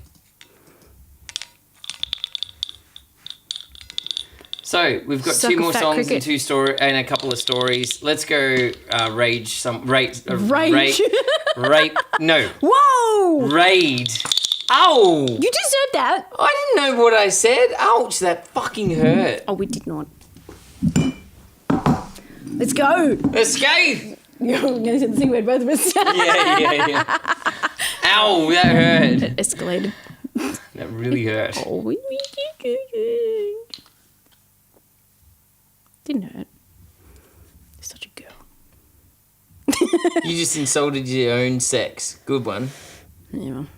Child. There you go. God, you looked like my XX just then. Ooh, I look like the chick in the first car, one. too. Yeah. You embodied the bully. Yeah. Well, oops. Sorry. Anyway. I thought that's what we're doing. No, it was a fun stream. It was good. fun. Yeah, to a point. It was good. To your point. Let's That's not very nice. It's a fantastic stream. Let's raid. Like, you don't have to move. You It guys. sounds like cricket. With metal legs. Needs to be on more often. Suits Can't me just argue. fine. Can't argue with the crowd. Not doing that though. All right, let's go. Mama Holland! Hey, Mama Hollins, have a good one.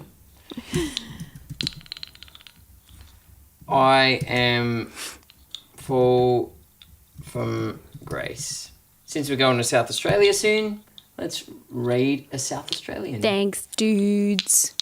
Wow, hang on. Did we just... Sorry, hang on. I didn't say thank you Yeah. to the... I was you know gonna say, why? Because rude. you guys It all was- suck. Why the fuck am I thanking you guys for what you just put me through? Thank you, Stu. Thank you, Womhoo. Yeah, you do the thank yous. This was... Not, oh my God, Stu. Hang on a sec. You just gave Whoa. 100 subs. Well, that was the first lot. No, the last lot. Dude. Shit, I didn't see that. Honestly, 100 Holy subs. shit. I didn't see that. Whoa. Thank you so much. That Finger is slipped. incredible. I Your have that finger problem too. slipped. Man, you better wash your hands. Oh. Speaking of Jimmy Donut, finger slips and Jimmy Donut. Wow. Well, that's an incredible Oh, dear. sequence. Stu, Cranky, Womhoo, yeah, Lone Wanderer, 11th Angle. Oh, damn, man. Thank you, everybody, so much. I know it was the most painful, literally the most painful hype train I've ever done. Why? That's rude. Not really. I Not brighten really. your life. Oh, that really hurts my ears. That's so loud. So shit. Give it to me. Ah! Hey, steady. Open your beanie. How loud is that? I know it's loud. Yeah, I've it's been loud, holding the, right? I've been holding the damn thing. Sorry for accidentally grazing your boobs. Yeah. Okay. Let's talk about that later. That was rude. Please smile about it so that people don't think that I've, because then we're going to clip it and be like, he's harassing you. Can't smile at something I didn't enjoy. Fix it. Damn it. That's right. But ew, you my baby. Well, now you look like you enjoyed it. No, like there's no so you winning enjoyed it, eh? There we go. Yeah. Fuck. I knew there was no winning in that. All right, let's go raid. Great time to raid. Smack, blink twice if you need help. Hey, what about me, man? I'm blinking. You need a different kind of help. All right, let's go. Bye, Let's fam. raid. I am Fall from Grace. Tons of love to you guys.